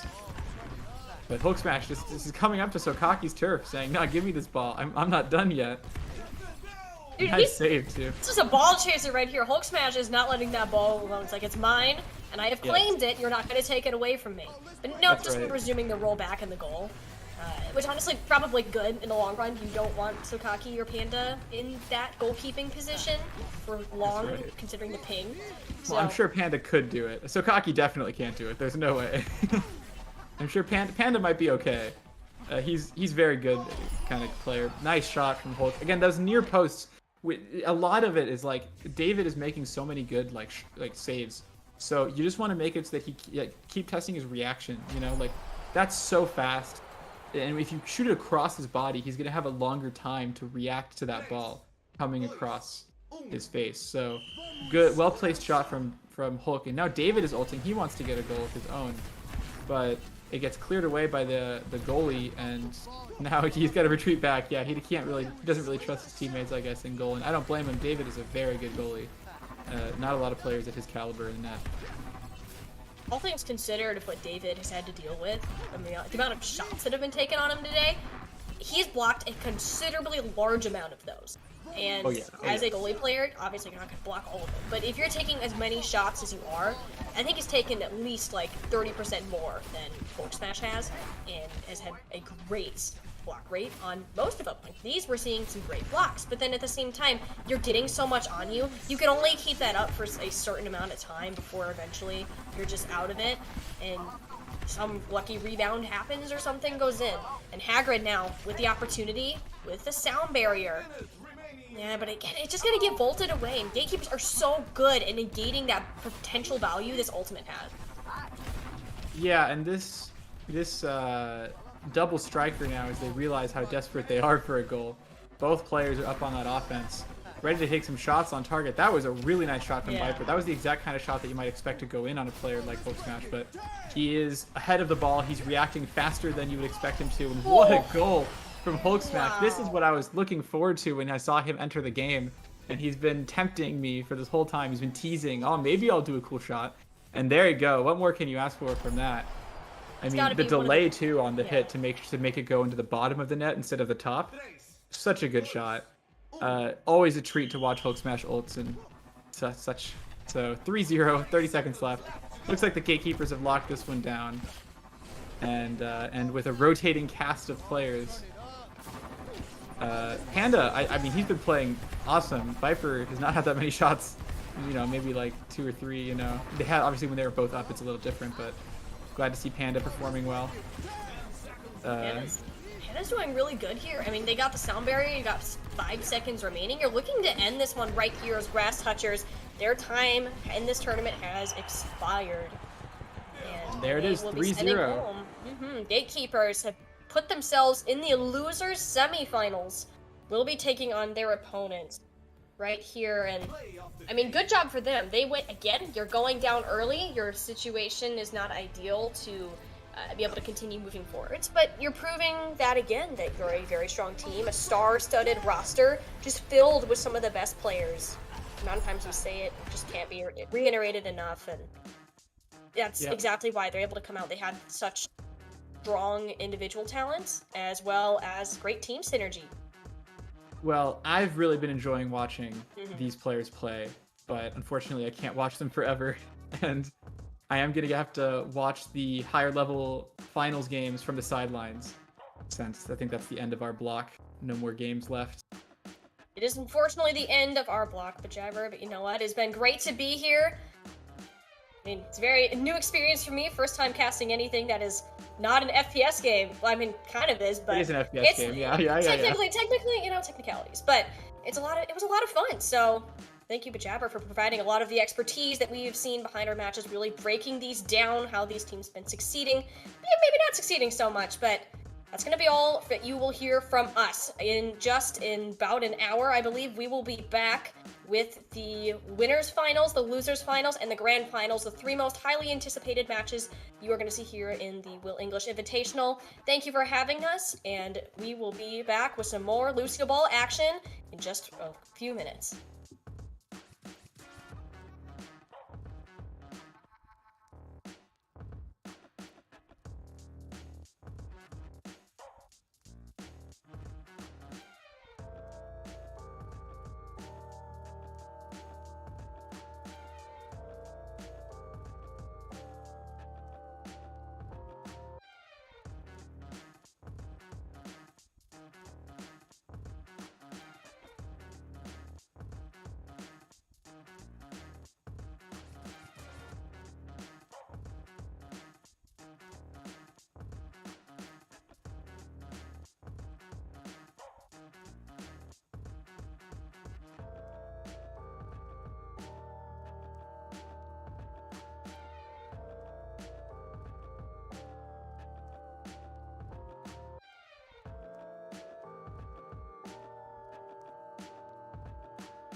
Well, welcome back, everybody. Here, 3 games remain. The winners' finals, the losers' finals, and, of course, the grand finals coming up to you with us, Clutchkey and Ocean here. And it's going to be a good set here. One team had to take 2 games to get here. The other took 3 to get here. It is Head Empty taking on Team 10. And Lucioball, an IVitational special here that we've got going on. And it's been a good couple of games here. If you saw Team 10 against McDonald's Happy, that game went to Game 5. Head Empty against Grass Touchers, their last game, went to Game 4. So we might be in for something pretty close here, considering this is the winners' finals and a pretty exciting bracket to see nonetheless. Most of these games have been quite tight, and something I didn't actually know until today, Gatekeepers, was there's actually like specialists like Lucioball units, right? And that's why this tournament's happening, and I think that's kind of cool. So, you know, it's gonna be fun to learn a little bit more about these players that we don't really get to highlight otherwise. Yeah, quite a different story from what you and I are used to seeing, right? You and I are used to going along with the regular Overwatch, the 6v6, or soon enough to be a 5v5. But we go into a 3v3 special, if you will. The special Lucioball heading into Estadio de Ros. And this is a fun map, of course. You still got 3 stadiums in Busan, and you've got the Sydney Harbor as well. But we go to Estadio de Ros, and here we go with the winners' finals. Team 10 taking on Empty, and 2 of the teams right now. Again, Team 10 having to go through 2 games, defeating Team Fox 3-0 in their first series. And again, like I said, second series you have Team 10 defeating McDonald's Happy 3-2 in their situation. For the No Thoughts Head Empty team, you've got had to face against Kirin, which they swept 3-0. Another sweep after that against the Punch Plungers 3-0 as well, and Grass Touchers, who are eliminated against the Gatekeepers. You saw that on stream earlier. No Thoughts Head Empty defeated them 3-1 here. So about 5 minutes and 21 seconds left to go. Teams are just, I have a feeling that here the teams are just feeling each other out just a little bit, making sure that they're just going around and they're just poking at each other right now, as regular Overwatch will have you do as well at the start of the match. You know, maybe get an opening pick or such, but these teams just trying to find an opening goal right now. I feel like the start of this game has been quite sloppy. It's going to be teams just kind of slowly, you know, trying to make sure they make no mistakes. We haven't really seen any passing plays or anything. It's just been a slow burner to try and find an opening. And I think most of these Lucioball games have been like that. And yeah, so I mean, it's going to be slow, but it's going to be fun nonetheless. Yeah, I think it's still a fun game mode. You know, it's one of the anniversary specials, right? You have the remix event going on now, and you have the anniversary special with, of course, Junkenstein and all the good special events that they have on. But Lucioball tending to be a community favorite, obviously, and then that's why we're holding this tournament. Now you have the sound barrier, which saves the goal. And sound barrier, I mean, super useful, pulling the ball in, obviously, and making sure that you can make a play with that. So you got the jump pads around too, trying to help you speed up too, trying to get anywhere close to the goal here. But really, either team really can't find the net. They're really finding more corners, if anything. Head Empty have 3 ultimates coming up. Actually, that's going to be super critical. This could be their opening. That could be their opening. They used 2 of them, Droid and Speed Torin, both using theirs to of no avail. They find nothing but the walls during their attempt. Team 10 will have Nightmare with their ultimates, and it's just right now. I mean, it's the first game of the series. Not expecting too much scoring here. It is the winners' finals. Both of these teams are getting tough to play against to get here. And now Sam Barrier out from Solstack, and that will score a goal in. It's 1-0 for Team 10. It's I believe they used the ultimate here, Solstack, right? They were trying to get aggressive. Nobody was really prepared to keep going, really. Like, you know, the team didn't really understand that call. And Team 10 also a small ultimate advantage here. Good goal for them. They seem to have had the better so far. They kind of had the ball for longer periods of time. I've kind of been on the offense a little bit more. Yeah, and Solstack trying to use, like you said, trying to use that ultimate, but really didn't get anything out of it, especially trying to save that goal there, but was able to score for Team 10 regardless here. 3:08 remaining on the clock. Just making sure all with great save down the middle of the lane there. I mean, most of these Lucio goalkeepers here able to save something pretty much down the net. A double boop on the ceiling. Saved. It's blocked out. That's a chance there. Ooh, Head Empty. That was probably their best moment so far, and it's going to be countered by an ultimate to get some momentum back for Team 10. And now you can see a lot of this game being played up in the ceiling, but Well, finally decides to return to Earth here, if you will. And now the sound barrier coming out from Titan, trying to get that double ceiling, but it retracts back to their half of the field. So Team 10 with still the 1-0 lead as of right now. And now Droid and Speed Torrent have their ultimates. Team 10 not having a single one. So if you're head empty, this would be the time to push here if you want to use those ultimates. Here comes Speed Torrent with that ultimate. Really not, again, using these ultimates, but having to use them more defensively, if anything, because Team 10 is really putting on the pressure on their half of the field. I saw a situation, you know, a couple of minutes ago where Head Empty had a bit of an ultimate advantage. Here's a second opportunity to get a goal back, and they really need to take advantage of this now. Yeah, Droid and Speed Torrent had their ultimates, but having to use both of them, really trying to clear out. Oh, that goal. So close. If one more Lucio was there, if one more striker was down there in the middle, that scores. 1:45 remaining on the clock. Solsak having to save that twice in a row. This ball is just going crazy again, and really choosing not to stay on the ground here. These Lucios are just trying to keep it up in the air. And I mean, really, it's just, again, this is more or less first game trying to feel out what this other team is doing right now. And so far, I mean, Team 10's playing them super aggressive game, but now they've got their backs against the wall, trying to push this back out. But I mean, so far so good if you're Team 10. You're keeping Head Empty really out of your zone for the most part. I mean, they can play a little bit more aggressive in a second, right? They're close to 3 ultimates. Solsak will be the only one really that has a response to said ultimate. So Team 10 will be back on the offense soon enough. Head Empty will have to respond defensively. Titan off the ceiling there, but the ball goes back into the blue zone. And now down to the final 60 here. We're Head Empty, looking to see if they can score a goal and take this to the golden goal situation. But as of right now, Team 10 just playing defensively. So far, Nightmare really doing a good job defending out, trying to get it from the top rope, not going to get it there. And this ball is stuck in this corner. Nobody's moving it. And look at the ultimates from Head Empty. They're all gone. They have all been dispersed. So if you're running to make a play here in these last 30 seconds, you're kind of looking at Droid. Probably the only real player who's going to have an impact here if you're Head Empty. So let's see what this Lucioball star can do.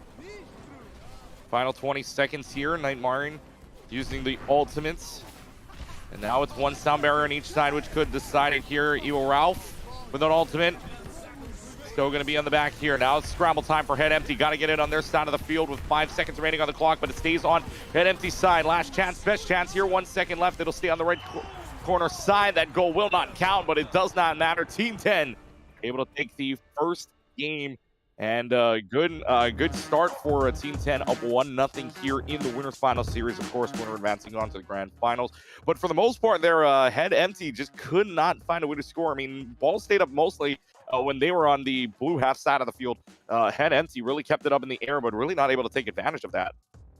Team 10 just had the ball for longer. They built their ultimates faster, and they looked like they were in control of that game. I think Head Empty had one chance to be around the 3-minute mark that looked quite good, but I feel like Team 10 were the better team, but by quite a margin there, and that game was thoroughly under control. That's a hard word to say.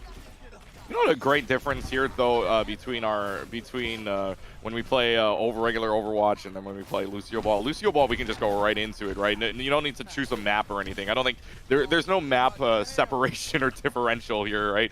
Whichever map you play on, it's all the same. I mean, Busan's a bit different, right? Busan's got the little thing in the middle, right? That could be. Oh, yeah. I don't know if we were allowed to play Busan, but that would be fun. That was my most fun one to play. Oh yeah. Just kind of Busan. hang around on like the disco ball type thing. I don't even know if it's a disco ball. Oh It's yeah, like a that's right. on That's the top, yeah. Just hang around up there. I've had some vulgar conversations with my friends. I've just been vibing up there, and they're like, "Why aren't you helping me?" I'm like, "Well, it's fun up here. I'm trying to do cool stuff. That's why I'm playing Lucioball." And they're like, "No." Yeah, so that probably ended some friendships. Well, Busan is a fun map. I mean, but I've seen a lot of conversations that have not been nice or have not been pleasant to talk about. But anyways, 4:50 on the clock here. 2 ultimates already online, 1 for each team. As they're just again trying to push it around here, and this ball has been mainly either staying in the air or mainly staying in the goals. Really nothing in the middle that we've seen, but that's really how the way that these teams like to play. Just trying to ride up the wall, maybe get it up the ceiling a little bit more. About 4:30 left on the clock here. Speed now, I mean, for Head Empty, this is where you want it, right? In there on the blue side of the field, keeping it there. Now the sound barrier is out for 2 of the players here for Team 10. Not going to come out to much of anything now, but I mean, now if you're head empty, this is your best shot right now. You're about to come up on 3 ults.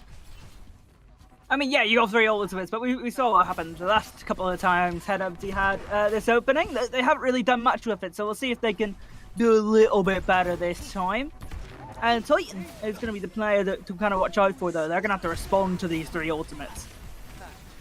There's 1 ultimate. Titan uses the only ultimate for Team 10, and 3 ultimates up for Head Empty. So if they want to be aggressive, now would be the time to go here.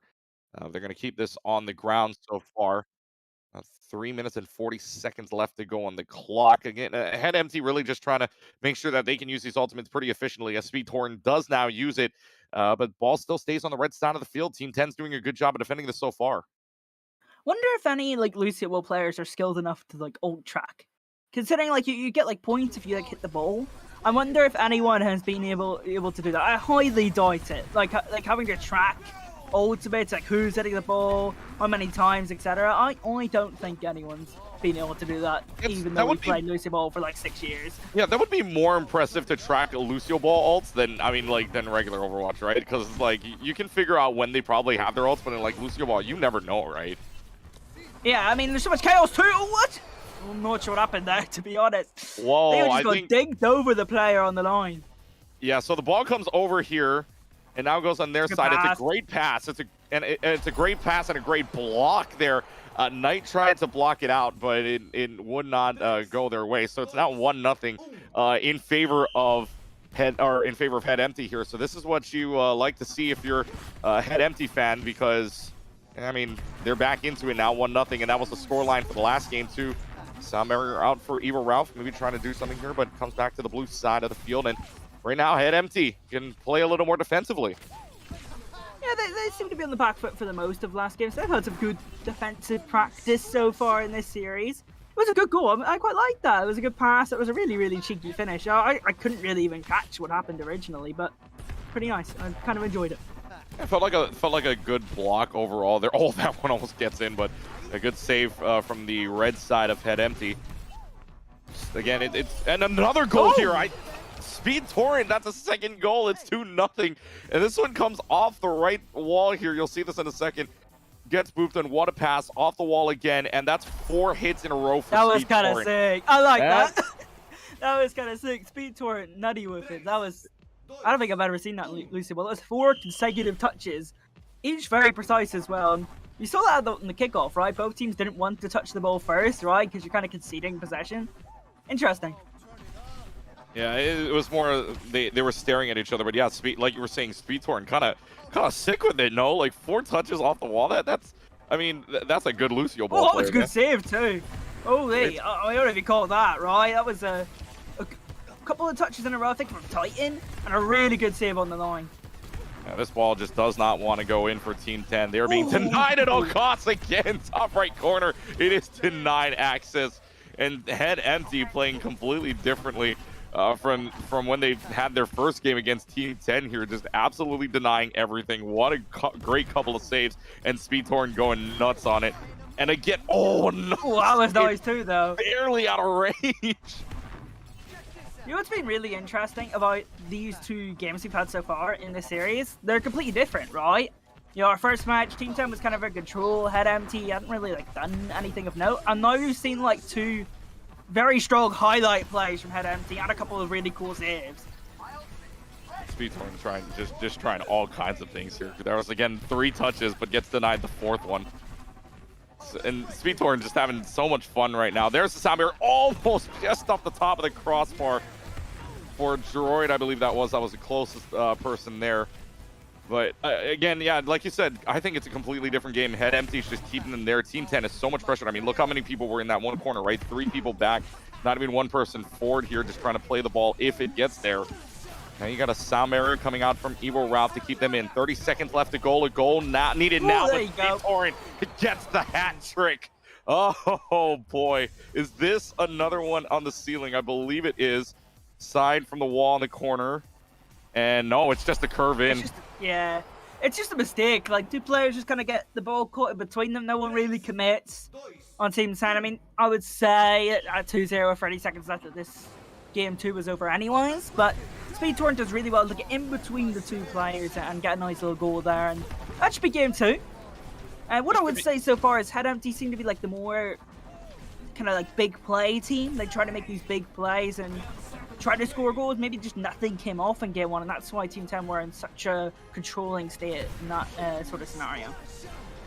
Yeah, a great game from Head Empty there. Ties up the series at 1 apiece, so it will not be a sweep this time around. Head Empty goes on and wins this one 3-0. Speed Torrent with the hat trick. And please tell me play of the game here is the 4-tap. Well, it's got to be, surely. I mean, this goal was sick overall. And it's going to be the pass. Oh, no, it's the one, the end. Yeah, it's the one right at the end. And a goal, probably the worst of the goals, to be honest.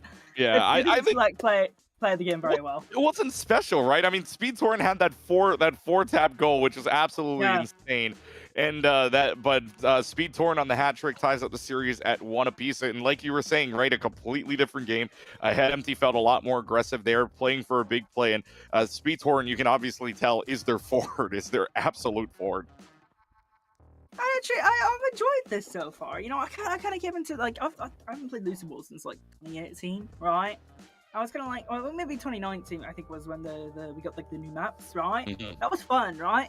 But I kind of came into it as, like, this might just be two teams, like, hitting the ball back and forth. This could be kind of slow, right? It's been alright. It's been quite fun. It's been quite interesting. And here we are. We're in Busan, but none of the funny map designs. It's just standard here.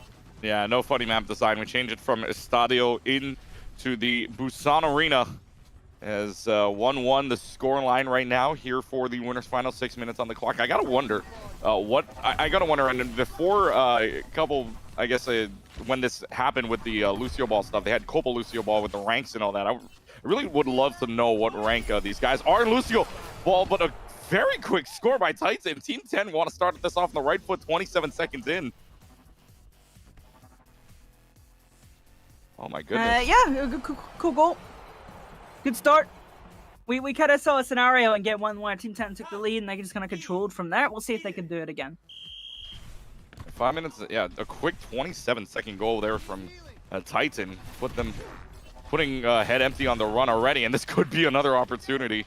Just keeping it down the middle, just keeping it now in the corner. Titan wanted again, trying to push that one in.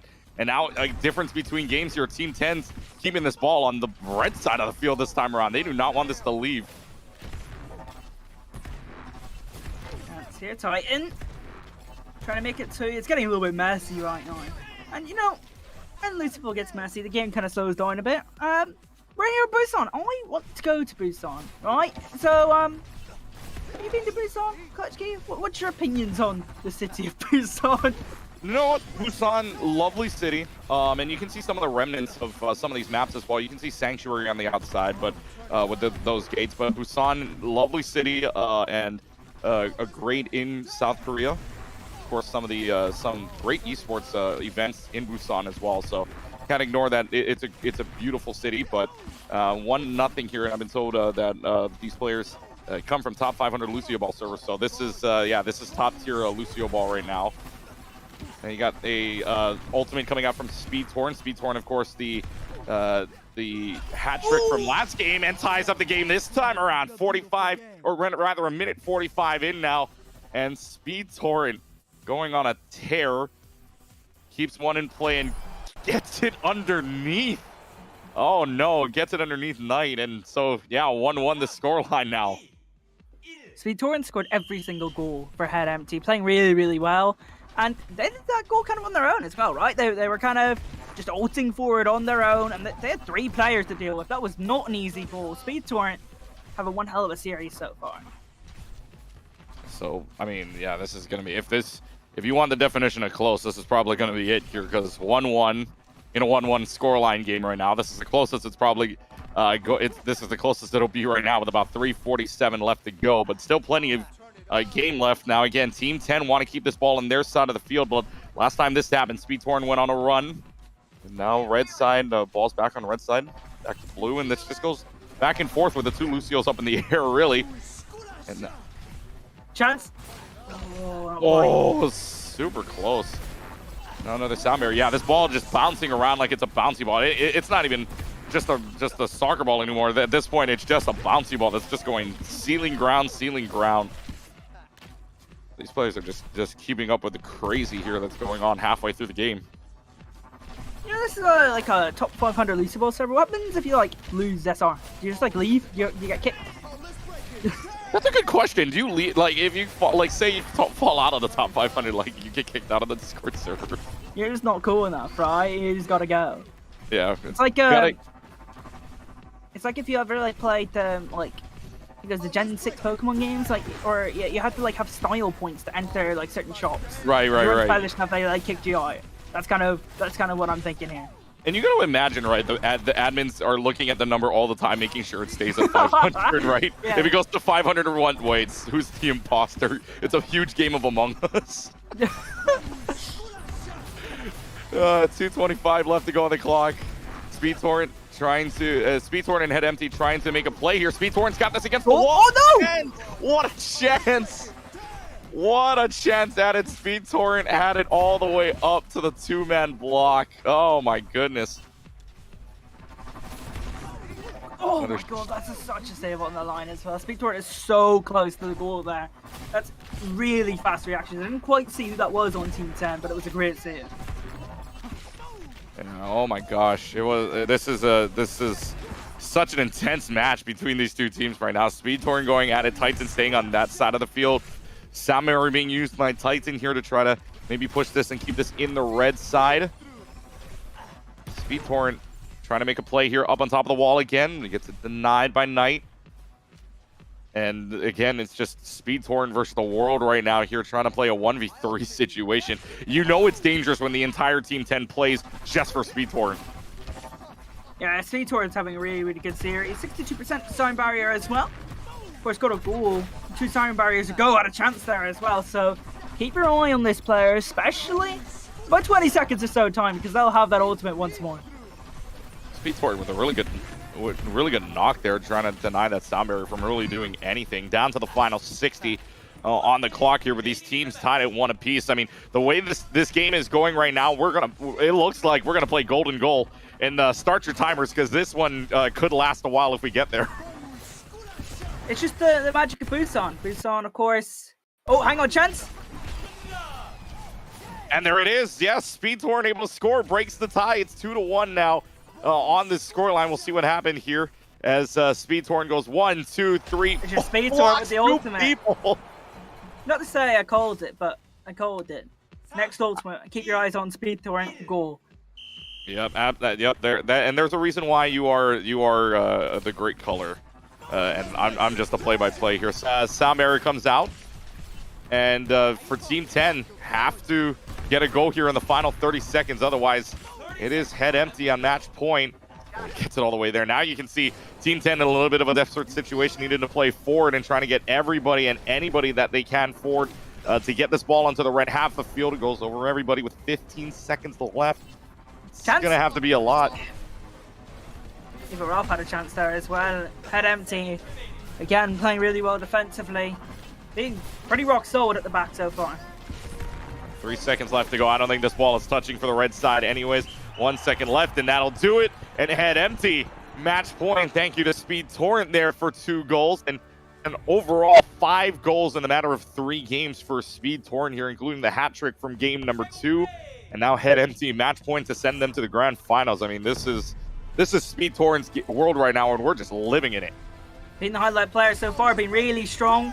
Used their ultimates effectively in that round as well. I think that could have been like their one weakness that we hadn't seen so far in the series, is that they hadn't used their ultimates too well.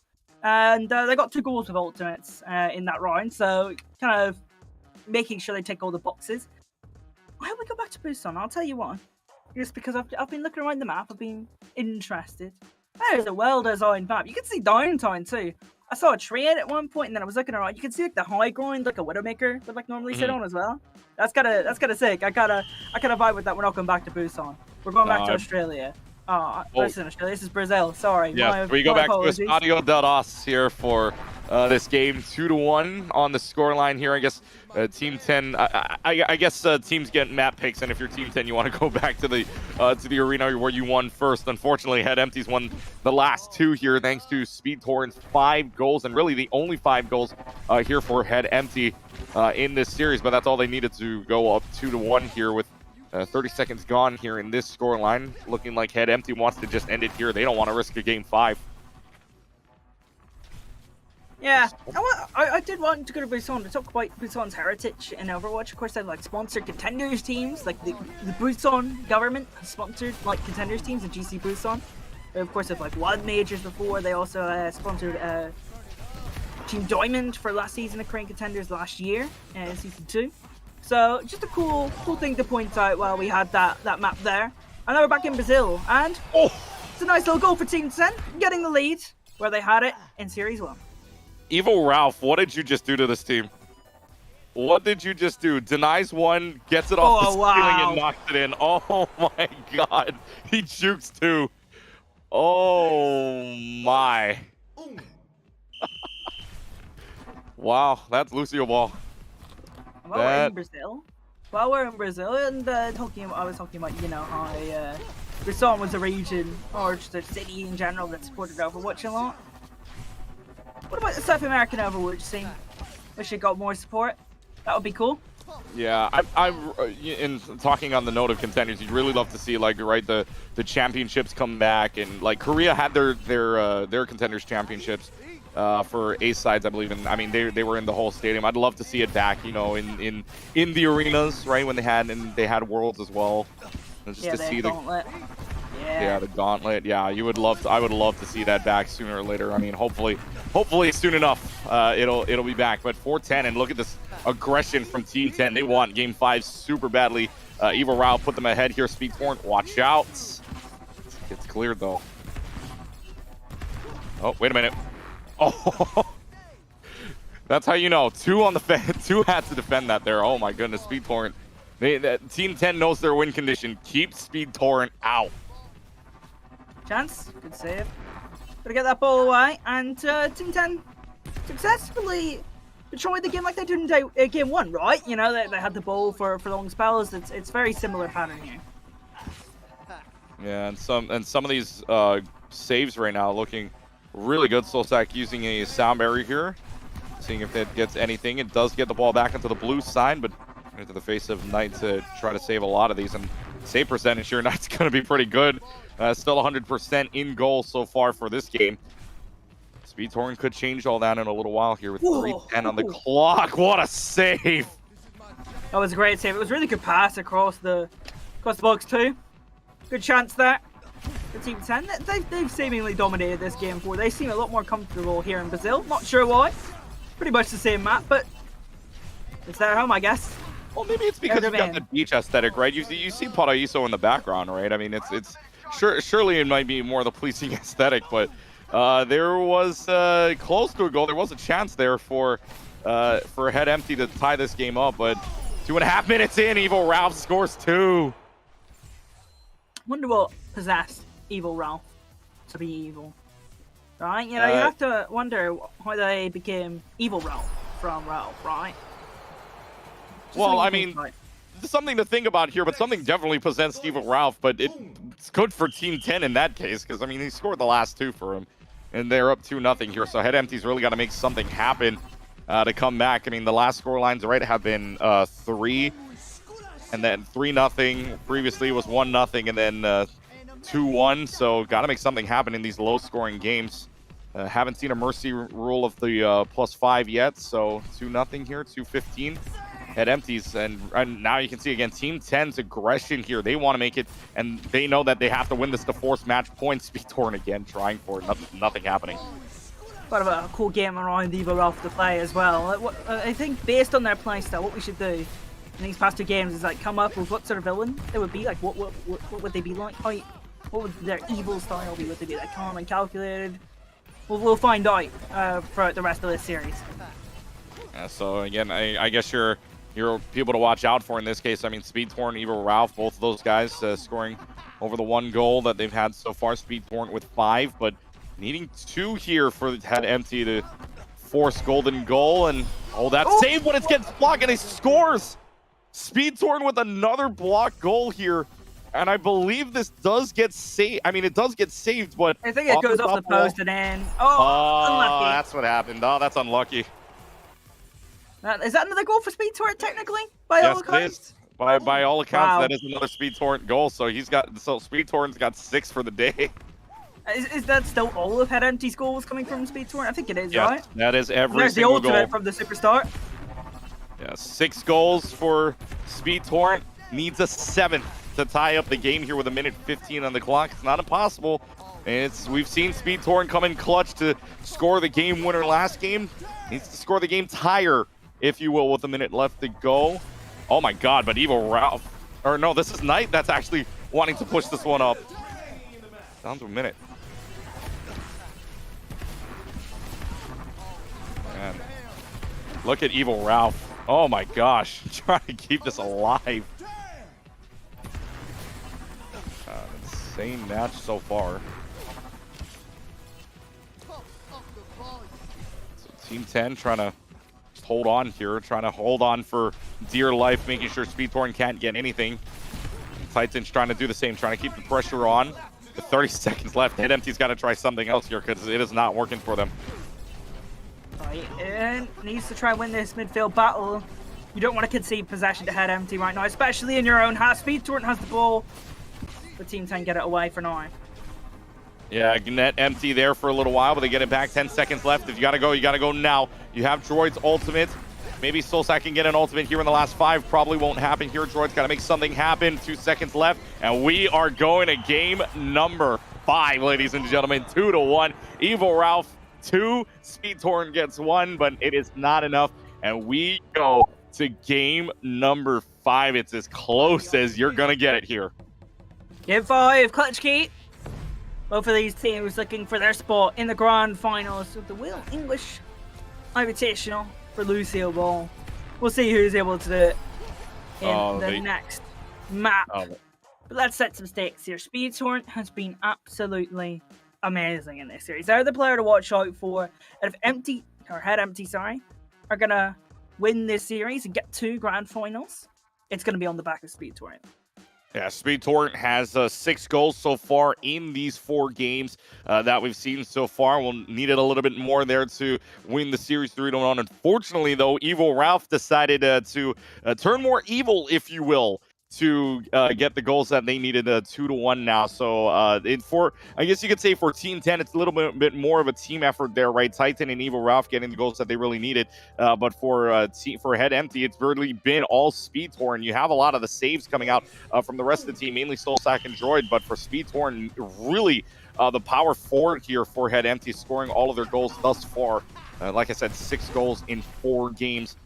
For Speed Torrent, there he is. At 7-5. He's up 1-0, 10 seconds in. It's players like Speed Torrent in events like these where, like, you don't really need casters. You could just watch him. That's the narrative, right? If Speed Torrent's got the ball, if Speed Torrent is enabled, they're gonna win. I don't need to tell you that. You can see that, right? But that's the narrative that we've seen so far in this series.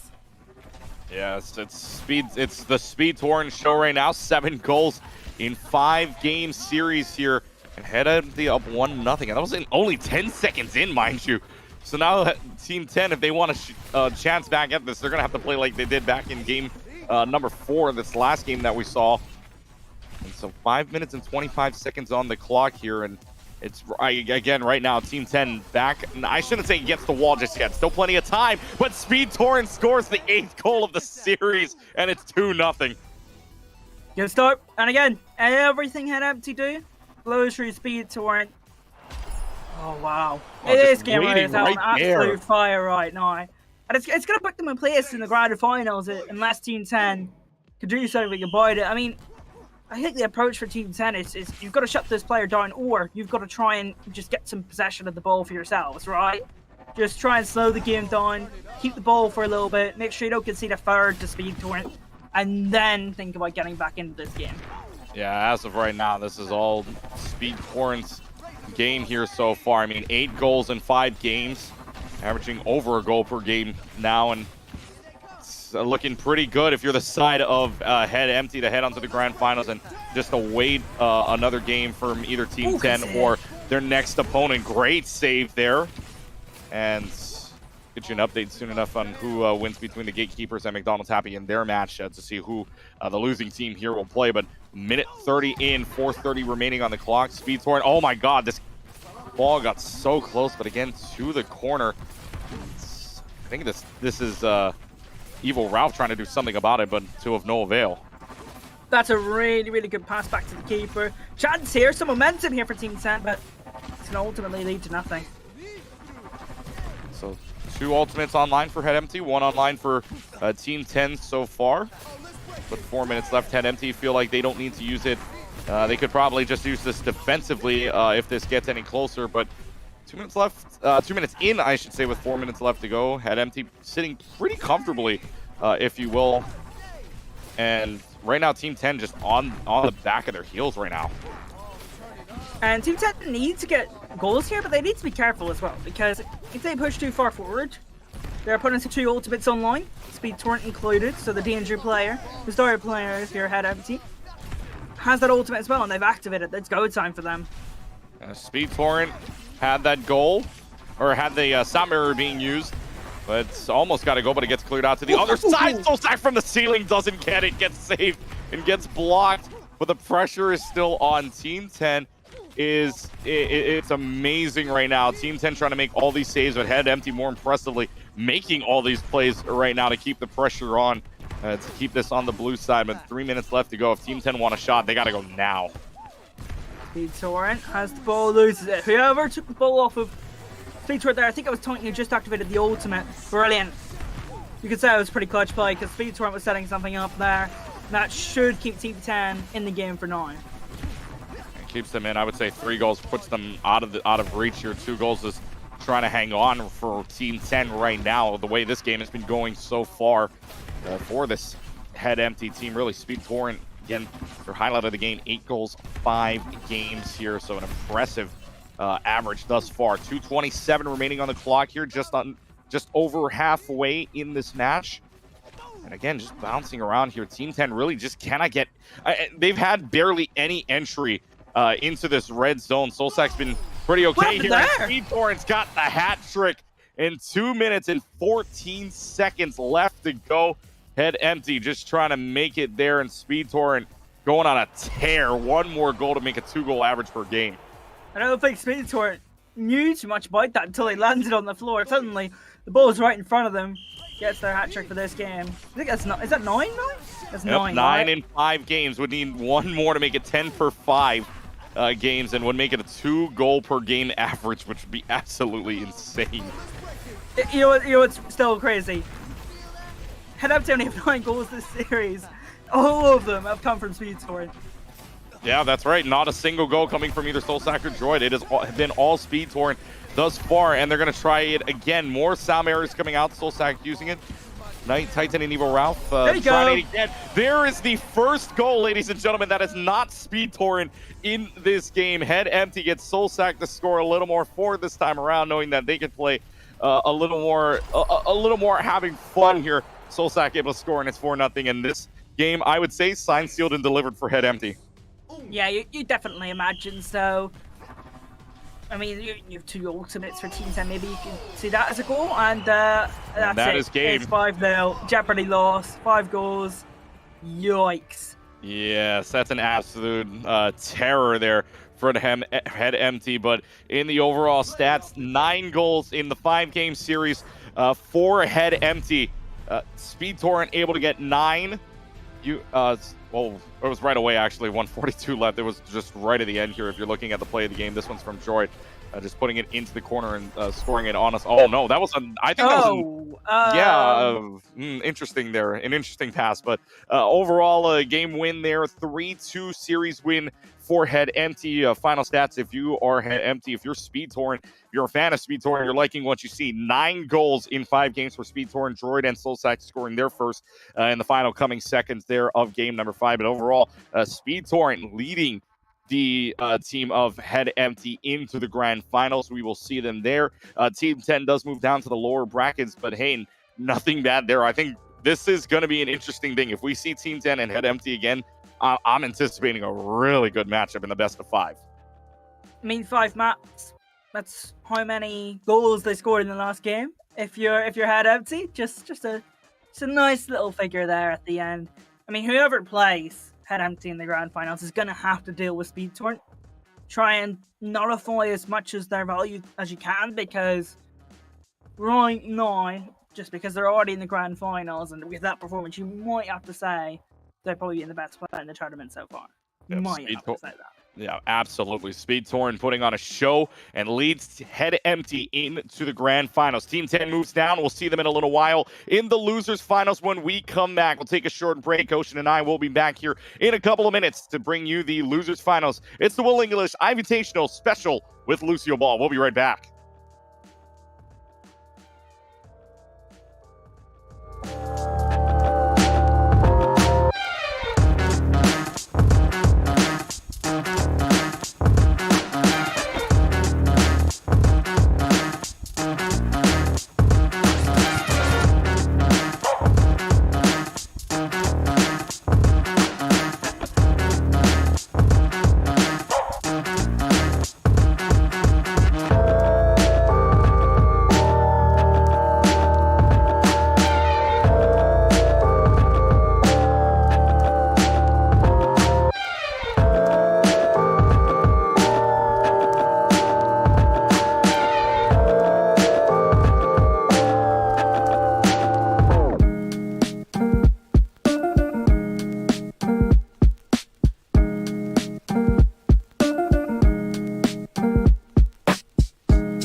Welcome back, everybody. Here, the Lucioball special for the Will English IVitational Clutch Gate and Ocean. Back with you here. Game number 2 of our block brings you the losers finals. 3 teams remaining in this tournament. The Gatekeepers able to take down McDonald's, the team of McDonald's 3-0 there. So it is the Gatekeepers taking on Team 10 right now in the losers finals. Winner advances on, loser, of course, out of the tournament. And winner moves on to take on No Thoughts Head Empty. So there is a possibility of a rematch between Team 10 and Head Empty, or the Gatekeepers could take on this No Thoughts Head Empty team. So we'll see who goes where in the end. But if you're the team out of Head Empty, you're just watching this game trying to figure out who to watch for. And if you're Team 10 playing aggressively, you got 2 games out of Head Empty.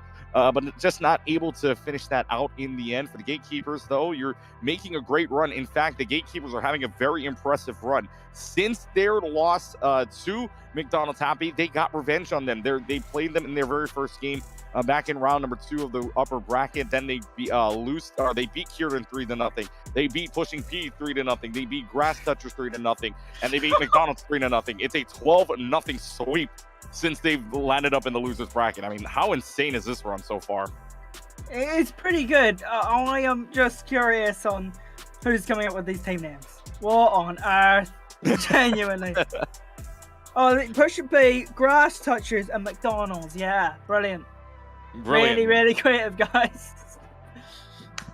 Well, I mean, it's a Lucioball special, right? Gotta have a little bit of fun, right? And so we're into Estadio Dadas, and this is 5 minutes on, or 6 minutes on the clock here. Winner, of course, winner of the series goes on into the grand finals against take on No Thoughts Head Empty, who won 3-2 against Team 10, who you see on your blue side.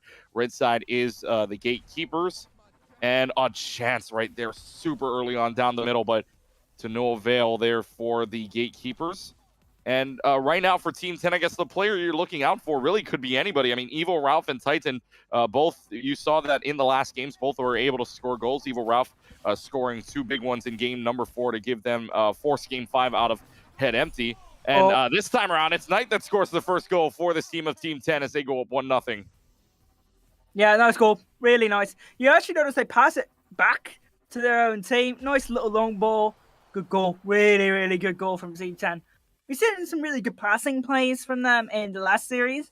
I would say they probably passed the ball, but it actually held possession better than Head Empty did in that winners finals series. So that's kind of how they like to play this ball. Just keep the ball, pass it around a bit, and create some chances.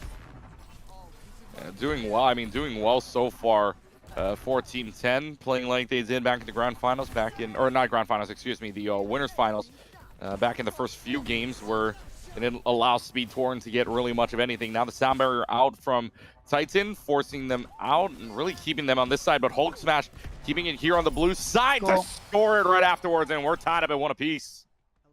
Team 10 do not like it when they have just one player on their defensive line harassing them. Hulk Smash just would not let go of that ball. 1-1. I wonder if Hulk Smash is going to play similar to how Speed Torrent did, and if that's going to cause Team 10 any problems. Yeah, and Team 10 doing a good job at trying to block that out. Only problem, though, was Hulk Smash going right in and making sure that they can juke right around, keeping that sound wave until needed, really punching the ball one way and then curving it around the other. So great play from the Gatekeepers. Hulk Smash. Now Hulk Smash will have an ultimate here, maybe trying to put the pressure on, but back to the red side. Good passing around here from the Gatekeepers so far. You can see Gatekeepers, I mean, Team 10 playing more all together, but for the Gatekeepers, just trying to make sure that they can get the passes off to their front of Hulk Smash. And here comes the sound barrier out from Lucioball, and there it is. Nice little sound barrier. Got really aggressive as well. I enjoyed that. Just into the sound barrier, put so much pressure on the back line. Good goal. Yeah, great goal there from Cheerios, and able to score that 2-1, the lead now, and a much different game now. It feels like this is a lot more high scoring, if you will, because 2 minutes in and we've already got 3 goals. Feels a lot different from last game. It feels like a more high scoring game, if anything. It just seems a little bit more open, a little bit scrappy. You know, both teams are playing a little bit differently than I guess head empty where they're looking to like enable like a certain player or both these teams are very much teams, right? They're not exactly relying on one gamer, right, to go and make plays. They're not trying to set up these plays. These are just teams passing it about, trying to play as like a more coordinated unit.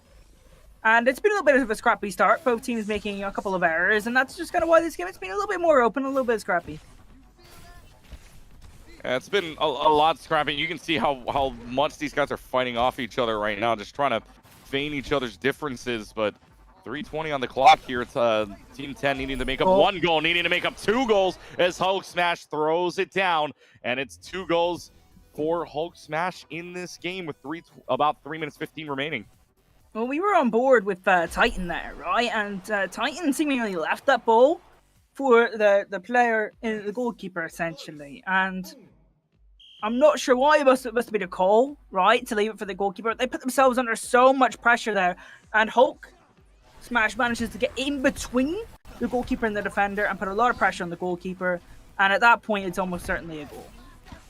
Yeah, so 3-1 the score now. Gatekeepers, Team 10 needed to make up 2 here in the final 2 minutes and 55 seconds on the clock. Hulk Smash, just look at him, just preparing for something to come their way. It's not going to come this way, though. Sound barrier is out. That ball is right in front of the goal. 1 chance, 2 good saves. 3 chances. Oh, my. There's a 4th. Goes off the top of the bar. Oh, my goodness. If you're Team 10, you got to be absolutely devastated. You couldn't get a goal there. I thought it was Hulk. Yeah, it was Hulk Smash. Hulk Smash, again, playing very aggressively. Similar to... I think did Cheerios just let that? I need to see a replay here. Yeah, we didn't quite get a replay of this. Let's have a look. Goes back, goes one way. Oh, that's not good. Oh, no. Wow. So Knight scores from across the way, and now it's down to a 1-goal game again. 5 goals total. Knight's got 2. Hulk smashes 2, and the remaining difference one right now is Cheerios with 1 goal of their own, making this 3-2 right now. So no, I guess you could say 1 standout on each side with Hulk Smash and Knight, but the only problem now is that Cheerios has that 1 extra goal for the Gatekeepers here. Sound barriers out, coming out from Evil Ralph, trying to maybe push this a little more in. Evil Ralph trying to go for something cheesy, but isn't going to get it. Hulk Smash going right in, another block. Nothing there. Hulk Smash has that ultimate. I wonder if they're going to activate it, try and put more pressure on the back line. Maybe if they get the ball here, that's awkward. Good save. Great save, good reaction time. Didn't know when that was going to really get punched in. If that keeps it against the wall here, keeps it in the corner. Evil Ralph trying to make something happen, doesn't quite get there. Stays in the corner so far. Now you got a sound barrier coming out from Hulk Smash, maybe trying to push this in. Hulk Smash gets an opportunity here, still there we go. Puts it in, and what a play from Hulk Smash. It's 4-2. Just harasses the goalkeeper yet again. This happened three times now. I know 3 times it's really resulted in goals. And this is very similar to how Team 10 got broken down by Speed Torrent. And already I'm kind of thinking about later on in the picture, if Hulk Smash keeps this up and Team 10 don't adapt, you're going to have 2 players like Speed Torrent and Hulk Smash who are both very aggressive, like to harass the goalkeeper. That could be a really interesting matchup to watch, but Hulk Smash, definitely the player to keep an eye on. Knight able to get the goal, though, gets the hat trick. And they're only down 1 goal, back to a situation where you're only down 1. 7 total goals in this game so far. 3 coming from Knight, the hat trick for them. You've got Hulk Smash with a hat trick as well. Again, the big differential is Cheerios getting that extra goal. And so right now, 4-3 being the scoreline here with 1:17, but you get a feeling Team 10 can come up with something here, maybe to tie it up and put it in golden goal situation. I mean, that goal from Knight comes from a really interesting ultimate, right? It was in response to Leet Cheerios' ultimate. Leet makes a mistake and just kind of puts it up in the air in the midfield, and the free sound barrier there for Knight. That's a really, really good shot. But that's a couple of times. Leet Cheerios, yes, they kind of in a way got the deciding goal in this series so far, but they've also made a couple of mistakes, I think, the goals. That second one from Knight in particular. Oh, that ball got so close. Titan in a 1v1 situation, but able to take that out, and Hulk Smash gets the quad. 5-3 the score for the Gatekeepers, and you got to imagine that might be the nail in the coffin here. 2 goals down with about 40 seconds left to go, but this could go any which way as we've seen so far. Hulk Smash is relentless in the way that he just attacks those defenders. I mean, they're going to be putting some sort of like lawsuit against Hulk Smash, being like, yo, I need a restraining order. This guy is way too close to me. He's annoying. He just keeps taking my ball away. It's really weird. He keeps going into my garden and just taking my ball. He almost did it again, except they got knocked out this time around. 25 seconds. Team 10's got to get 2 goals. Good save there. Keeps this game in 2-goal favorite for the Gatekeepers here, trying to get it across the way. Team 10's got to do something now in this very high-scoring game of 5-3. The scoreline here. Got to make something happen with 9 seconds left to go, and I don't think it's going to happen here with about 5 remaining. And this is going to be it here for this game number 1. It will be the Gatekeepers taking the first game of the series, and a very impressive win for Hulk Smash and the team. 4 goals for Hulk Smash, 1 goal for Cheerios, able to win this game 5-3, go up in the series 1-0. Yep, good from the Gatekeepers. They need to keep that up. And Hulk Smash needs to keep that up. And again, Team 10, they struggled against a player who was quite aggressive on their back line previously in Speed Torrent. They're struggling again here when it comes to Hulk Smash. And they need to come up with some sort of solution, because even if they somehow get through this series, they got to deal with that sort of problem again. And it just seems that they have one little weakness, and it's getting heavily exploited right now. Yeah, make that 13 straight maps. Ever since they dropped down into the losers bracket, they have not dropped a single game. 12 straight, and now after that one, that is 13 straight wins for them in this 6-minute mode. So give them credit. They've been on the long haul here, but have not relented so far. So Gatekeepers up 1-0. But give credit to Knight on the side of Team 10. Their 3 goals does get the hat trick. It's just not enough. Yeah, no, I think Knight played well. I think Knight, as well, usually plays quite deep, usually plays at the back for Team 10 as well. So seeing like you're probably one of your more defensive players getting 3 goals is nice to see. I thought they used their ultimates very well. Yeah. Using the ultimates turns out to be, if you can get your ultimate in a very good position, can be very aggressive with it, turns out to be really good for you.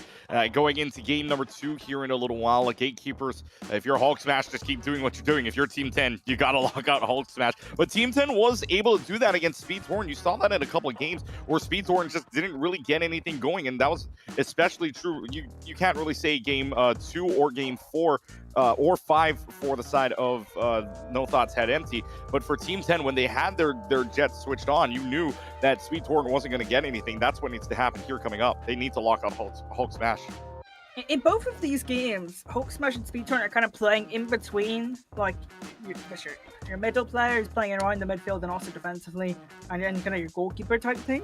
I know it's not necessarily like set positions like Lucioball, right? So like you'll be rotating a little bit, but you normally have a set defensive player, a set goalkeeper, and a set forward player, right? What you're seeing these teams do, like Head Empty and of course the Gatekeepers, they're knocking the ball long and they're just letting Hulk Smash or Speed Torrent, depending on what team it is, get in between those 2 players. There's no defensive players, your kind of midfield option, your goalkeeping option, and that is where the danger is, and that's where they're getting those goals. So how do you stop that? Well, then you stop them knocking it long, just keep the ball, right? Yeah. They have those options. So if you just keep the ball, then they can't really do that. Yeah, and this is a super aggressive team coming out here from this Team 10, or from the Gatekeeper side right now, as we've been watching again. The player to watch so far, if you could say anything. I mean, we saw Speed Torrent last game, and if we get a Speed Torrent versus a Hulk Smash, I could guarantee you that's either going to be the highest scoring game or the lowest scoring game you're going to see in that matchup, because that would be an insane game to watch out, especially for these two. We go into game number 2 now for the Gatekeepers against Team 10. Gatekeepers up 1-0 again, 5-3, the last score line. Oh, hang on. See if Team 10 can recover here and right now just a back and forth thing, but I mean really just hitting each other's top bars, top ceilings so far, and just trying to make sure that the other really can't get any pressure on them. You can see how there's actually substitutions. Yeah, as there's 2 substitutes here, and the key thing to note is Hulk Smash isn't here. It's Boss taking up that sort of role. You see them, I guess, on the bottom right of your screen right now. Again, playing on that back line, and Evil Ralph, who has typically been the more offensive player from Team 10, is kind of doubling back here. So there's been a clear change of strategy from Team 10. And Gatekeepers, same plan, but some different players. Yeah, so Gatekeepers with Boss and Log now instead. Panda is the only non-substitution here for the Gatekeepers. Team 10 keeping it as it has been. we've been watching them this whole way through, but this might be, I guess, a situational change, if you will. Now the sound barrier is out from Evil Ralph. Doesn't get anything there. So now that it's just pressure, it's just going back and forth here, and a completely different game from what we had last time in game number 1. Remember, game 1 went back and forth in goals. This one hasn't shown anything in the first 130. Panda, the only players staying in, they're playing a midfield game right now. Panda Boss, they're being the more aggressive one, getting in there with the sound barrier, but not quite getting value. Log gonna rotate with Panda here and get a little bit more aggressive with their sound barrier, and then they're just gonna rotate back to goal. So now 4 minutes and 10 seconds remaining on the clock.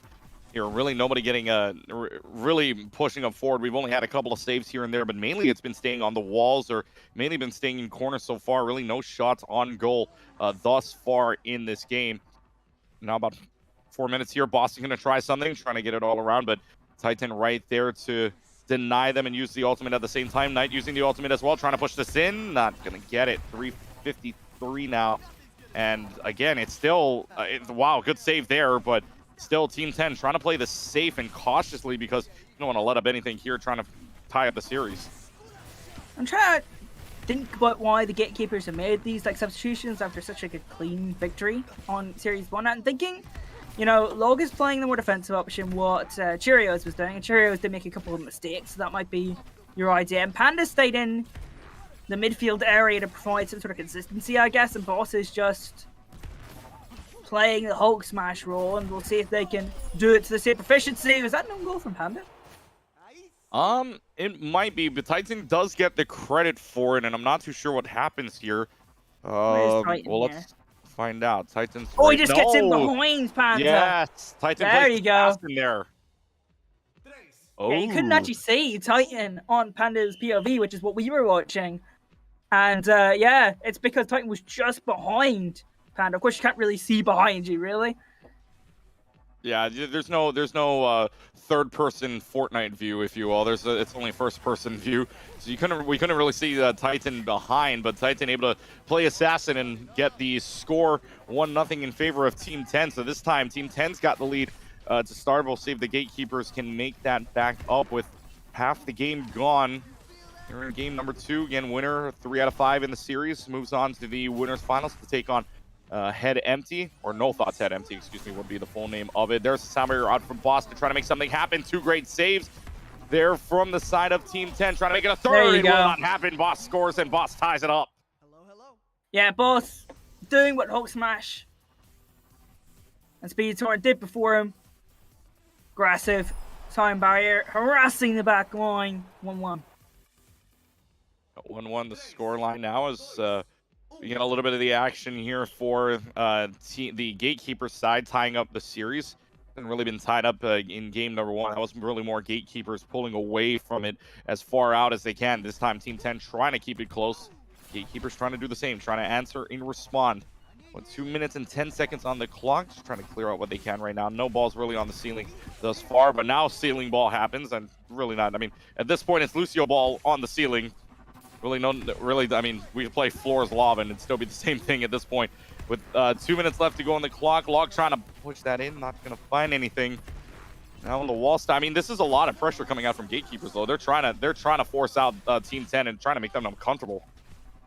Yeah, I think one way Team 10 could get out of this is just using those ultimates that they have. They had just used Titans, and they still got 2 more coming up, and Panda just used theirs. So Team 10 will have an opening here to get some momentum back, because they're kind of struggling to keep a hold of the ball. Well, there's the first ult from Knight getting in. A lot of pressure. That's 2 good saves there from the side of Team 10. There's another save from Panda right underneath the feet, but able to clear it. It's 3 saves in a row from the Gatekeepers, living up to their name in that play. Sick from Panda.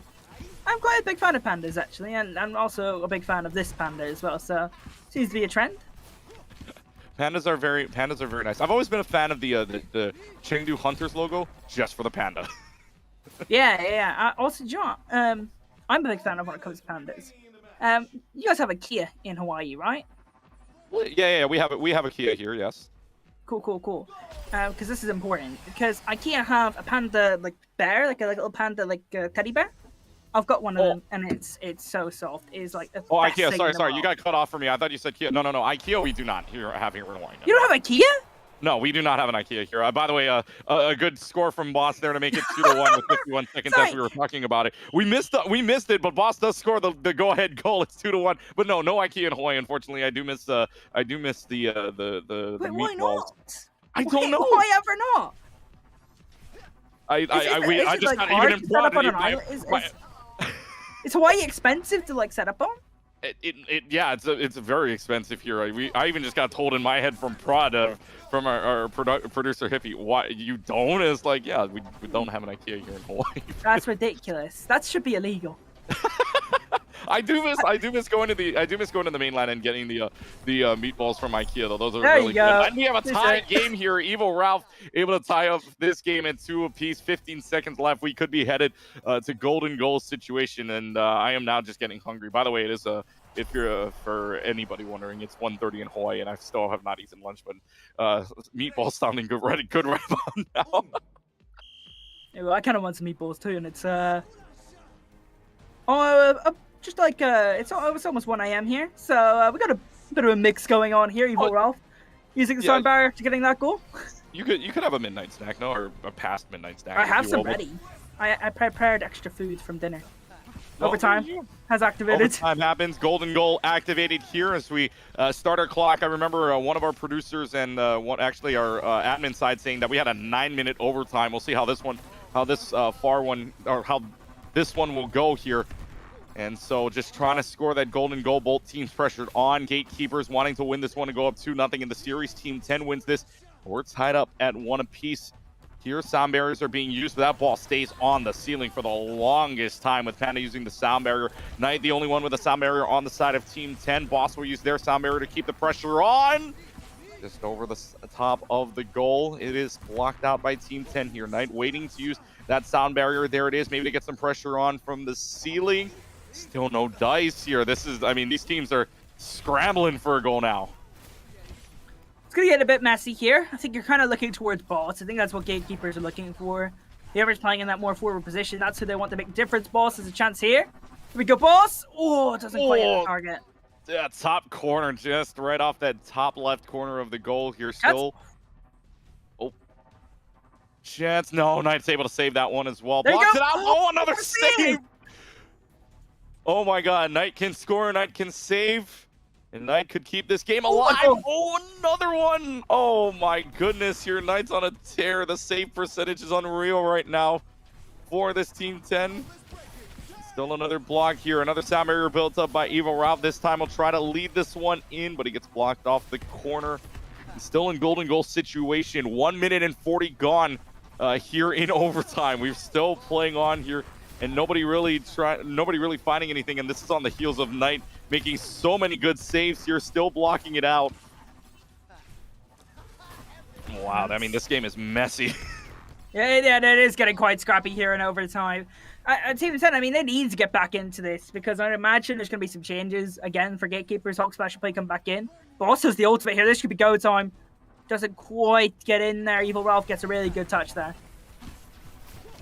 So, this game's still going on here. 2 minutes gone now in overtime. Still plenty, and this is extra time, if you will, here for overtime. And this is an insane gameplay. Both of these teams, neither one wanting to relent up a goal, especially when you got 2 on the back end for a goal. That one wide open. Nobody really taking it, but it is taken out now. And still on the red side, Team 10 really want to put the pressure on, trying to keep it there. Knight does have a sound barrier to use. A chance. Not there. Panda has a sound barrier as well. Evil Ralph coming up on theirs. So the ultimates could be the deciding factor, if you will. But this ball kept in the corner. There's the sound barrier out. Nobody there to follow, though. It was right in front of the goal for the taking, but nobody there. It goes over the heads of everybody. Still there. And now we're at the 3 minutes here in overtime. We could have it's a very long overtime stretch thus far, and neither of these teams really wanted to give up anything here. Oh, gonna play it long, trying to get Boss into action. That's been the game plan for Gatekeepers the entire series. Boss coming back deep here for a second. Wants a bit more of the ball, and now we're gonna try and get aggressive here on the Knight. The ball gets booped away, but I think that was time. So Titan staying on. Titan's going for the pass and just off the mark. And no follow-up again, but a good save there by Log. Keeping it here. Now a sound barrier out. This one coming from Boss to try to push this in. More pressure coming onto the Team 10 side. Doing a wonderful job of saving so far. Good block from Team 10 yet again. Neither side relenting. The tug of war continues here in overtime in the golden goal situation. Knight saving another one, but that one down on the ground. A very easy save for them. And again, a scrappy fight. Like we were saying, ultimates being used left and right here, but to no avail. But for Team 10, here's your best shot. 2 ultimates are going to be online, especially Evil Ralph and Titan. Evil Ralph will use the ultimate. Titan has the ult as well to maybe use, but will not use it as of right yet. Still keeping it around. Panda will have their ult here in a second. Again, Team 10, the pass to Evil Ralph. Nothing there. Look how deep Boss is having to play. Boss has been forward the entire game in here in Game 2, and is now having to play defensive, and that's a big worry for Gatekeepers. They want him on that backline and putting pressure on. Yeah, Team 10 trying to get off the ceiling, and there's the score, and there's the game. Knight able to score the clutch in 4 minutes and 44 seconds of overtime. Knight able to score the game winner, the golden goal, and ties up the series at 1 apiece.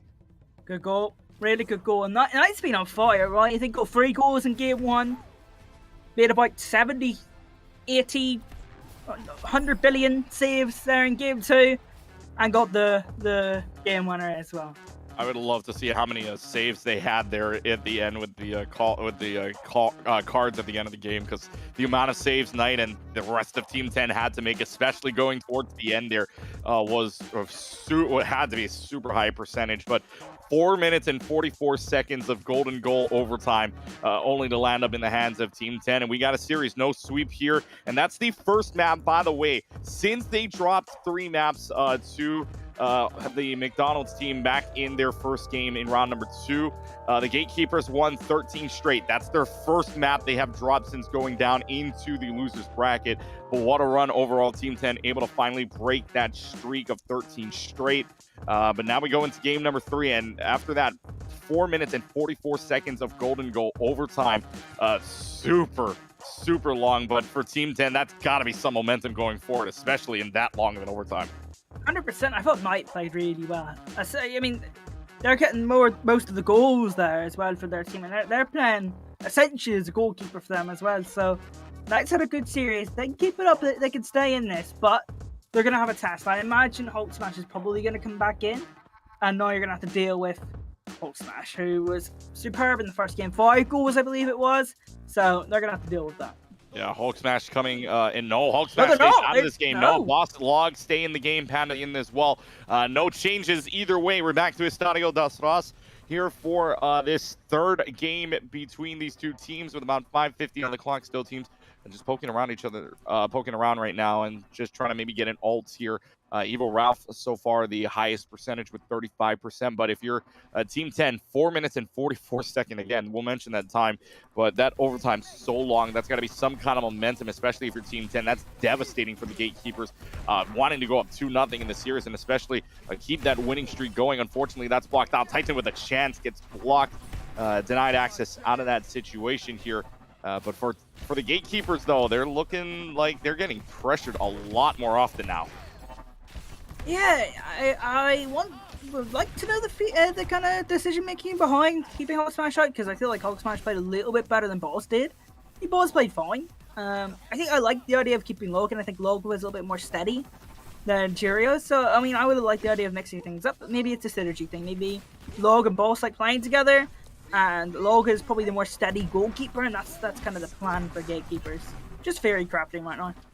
Yeah, Boss was playing very aggressively as well to make sure that that ball stays forward on the blue side. Unfortunately, though, Team 10 keeping it on this red half of the field of the Gatekeepers so far. Sound barriers are up for Panda and Log. Titan, the only one really there. Good pass. And what a goal there from Boss. Brings the Gatekeepers up 1-0 here in Game 3. Really good pass. Watch this from Panda. Brilliant. Absolutely excellent. Good finish as well. 1-0 to the Gatekeepers.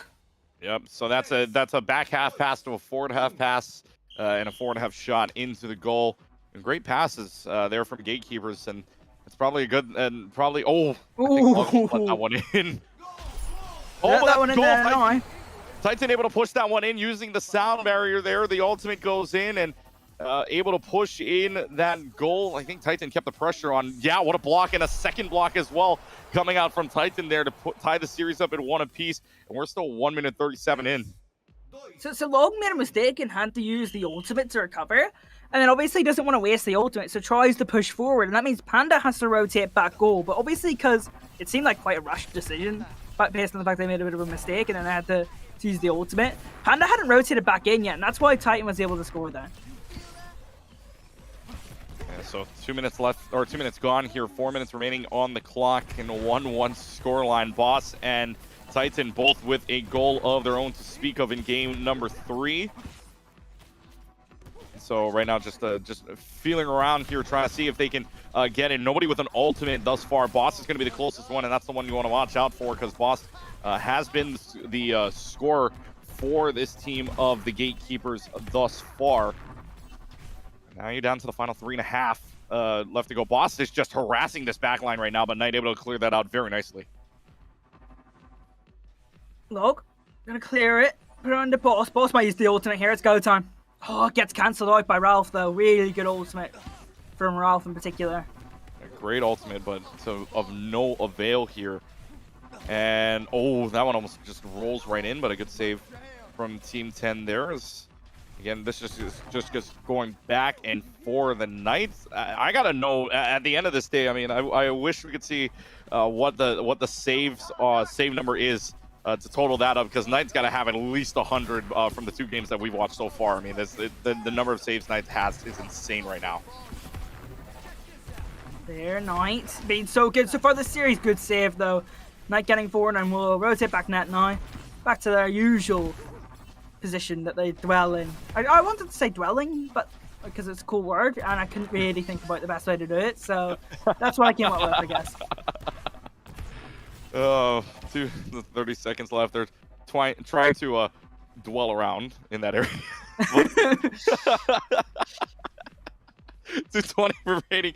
Titan's just trying to harass this corner right now, but really getting nothing out of it. Titan using the ultimate to maybe try to get around a little bit more, but nothing there. Evil Ralph holding on to theirs. Panda and Log will also have a sound barrier to use. And speaking of, Log will use it. Trying to push right in, keeping it in this corner. Red has the best chance. It's going to be right here in this corner line if they can get it around, but it's just a back and forth ping pong game at this point. That's for Panda, maybe. But they might have used the ultimate here. They might have to use it in response to Ralph's. No. Staying patient for now. They'll get their opening eventually is what they feel. Good save from Log. Great save from Log. And that actually pushed it all the way to the other side. So that's another save from Log that's going to happen here. And again, this is just a back and forth fight. We saw this before. It was 2-1 with just over a minute left to go in favor of the Gatekeepers, and then Team 10 able to bring that back. What Titan's goal, I believe it was, to bring it at a 2-2 game to take us to golden goal. Right now, neither of these teams, again, this is more or less a tug of war, if anything, because they're playing super aggressively to one side. Boss is going to try to keep this in the corner here. Evil Ralph able to clear that out down the middle now. Evil Ralph with a clear line of shot. Log, good save. Trying to think about how Gatekeepers want to use those ultimates. Here goes Panda. Wants to go aggressive. Wants to do the Boss role. Unable to provide any real value. Boss takes up Panda's role, and they're going to swap once more. Yeah, so Boss has the ultimate to use. Boss wants to play this in the corner again, trying to get that out of the corner, but some great defensive plays here from Team 10 to keep this game at a 1-1 pace. And Boss pass denied. These have been some great passes, though. Yeah, Panda's had a really good game. Unfortunately, there was that, I guess, lapse of concentration. They weren't able to rotate back in time after Log's mistake, but I don't really think you could really blame that on Panda. I think Panda's had a really good game, sometimes transitioning into the more defensive position when Log's ultimating, which could happen again soon. And when Boss sometimes goes a little bit deeper than they should, Panda just goes aggressive. So Panda had a really good game so far. 13 seconds left. Yeah, so 10 seconds left to go before we head into the golden goal situation here. Get your timers ready, folks. 4 minutes and 44 was the last time. We are going to head into golden goal situation, and here we go with this one. And so far, again, the ultimate's being used here by Log, trying to push it in. We'll get denied access. And so, again, the Gatekeepers kept out of the blue side goal. Team 10 now have the advantage with them ultimate-wise. Knight uses the sound barrier. Evil Ralph will have an ult of their own as well. Gatekeepers will have 2 ultimates coming up online for them in just a couple of moments here if they go at the same pace. Evil Ralph now trying to use the ultimate a little more aggressively, but nothing there right now. Trying to get back on the red half. Boss has the ultimate now. Panda at the same rate will have it. I might be using this a little more defensively, though. We'll see. Boss will use is trying to get aggressive with it. Not there, and it looks like actually trying to get off the ceiling. The shot's denied. What a save. Oh, man. This is scrappy. Ralph. Wait patiently for Knight. No ultimates on for either team right now. Oh, but there is a boss. And there is the goal there from Boss. 1 minute and 5 seconds of overtime elapsed. This time, it's not a 4-minute game. This time, it's a 1-minute overtime game. And the Gatekeepers on match point. Can they get themselves to the final? Grand final. We'll have to wait and see. Boss scores 2 in that game. Plays relatively well. I guess there's a reason why they kept Boss and Log in. I do think that Log had a really good game. Apart from the mistake leading up to the goal, I thought the Boss Log was pretty good. So I wonder if they'll definitely keep Log in. Just wonder about Hulk Smash and Boss, who's going to play in that forward area. Yeah, so Log with 15 saves there. That was the most saves in that game thus far. But what a game overall there. 2-1 in favor of the Gatekeepers now on match point, and 14-1 in the last 15 games that the Gatekeepers have played. So what a mission they are on to try to make this insane lower bracket run into the grand finals. They are now one game away, I should say, from heading to the grand finals and trying to complete the mission against No Thoughts Head Empty. But what a game overall thus far. And 4 minutes and 44 back in game number 1. We've now had a total of 5 minutes and 49 seconds of just overtime. You could literally play a game, another game of Lucioball with just those 2 overtimes combined, which is insane to think about. But a close game, that proves to you that how close this game really is. Yeah, it's been close. It's been about, hard to nullify these forward players. And I think Team 10 did it in game 2. They kind of nullified Boss. I think they did it to a pretty good extent in game 3. So, I think Team 10 are kind of solving their issues slowly but surely. And, it's been a good game so far. I thought Panda played really well in game 3 there. I thought it was really fun to see a player kind of in that midfield area get a little bit of work done, because usually it's the goalkeeper, the forward player, kind of highlighting and making those big plays, but Panda made a couple of good plays in the midfield area. Yeah, and a good couple of plays and good couple of passes, like you were saying earlier as well. I mean, the passes there, going from Panda to Boss, I believe that was the path there. Boss scoring with those passes, and in the end, getting the game-winning goal for the side of the Gatekeepers, up 2-1 here. And this would be, let's talk about the run really quick, because this is not really, this is an extreme run, if you will. 14-1 in the last 15 maps. They've only dropped 1, and that was to, of course, the team you see here, Team 10. I mean, they've had an insane run as it is, and I won't read the names for you because you'll get a kick out of them if you see the bracket already. I mean, Push and Pete, Grass Touchers. We'll move on from that. But anyways, they still have had an insane run, and to play this long, to go at it with 3-0 sweeps all the way through the lower bracket until now, insane to kind of keep track and think about. But and like you were saying, I mean, they had a different setup there with Hulk Smash, and they don't have Cheerios in there at the same point. Hulk Smash had a really good game in game number 1 with that very high scoring game. But maybe right now it seems like they're opting more for a defensive play, and with Boss coming in, it's working out well for them so far. Yeah, I've liked it. I think Log's had a pretty good series. Again, that one mistake. One mistake in two games, Lucioball ain't bad. And I think keeping Log in at least is definitely the smart way to do things. Yeah, and so and just trying to change it up right now. I guess we are gonna get set here to go in a little while between these two teams, just trying to make sure that they're all good to go. And I have a feeling that they took a little bit of a break. They were at Estadio. Maybe they took a break on the beach for a little while. Just sitting around there, just relaxing there right near Paraíso, right before we get to Overwatch 2 as well. And looks like we are going to get the same lineup here. So Log, Boss, and Panda stick on the side of the Gatekeeper. So no change. And of course, you still have Titan, Evil, Ralph, and Knight on the side of Team 10. So no changes overall here for game number 4. We'll head in here in just a second. But if you're Team 10 right now, backs against the wall again, trying to find out what they can do here. Evil Ralph, we remember back in game number 4, Evil Ralph took that game into their own hands and won that game 4 to force the game number 5. Unfortunately, went the way of No Thoughts Head Empty. But if this turns out to be the same way, and look how forward Evil Ralph is playing, still playing the mid, but Titan also playing front line as well, trying to save. Good save by Knight there to block that one out. And right now, Team 10 is looking to play a little more aggressively. Yep, that's the idea.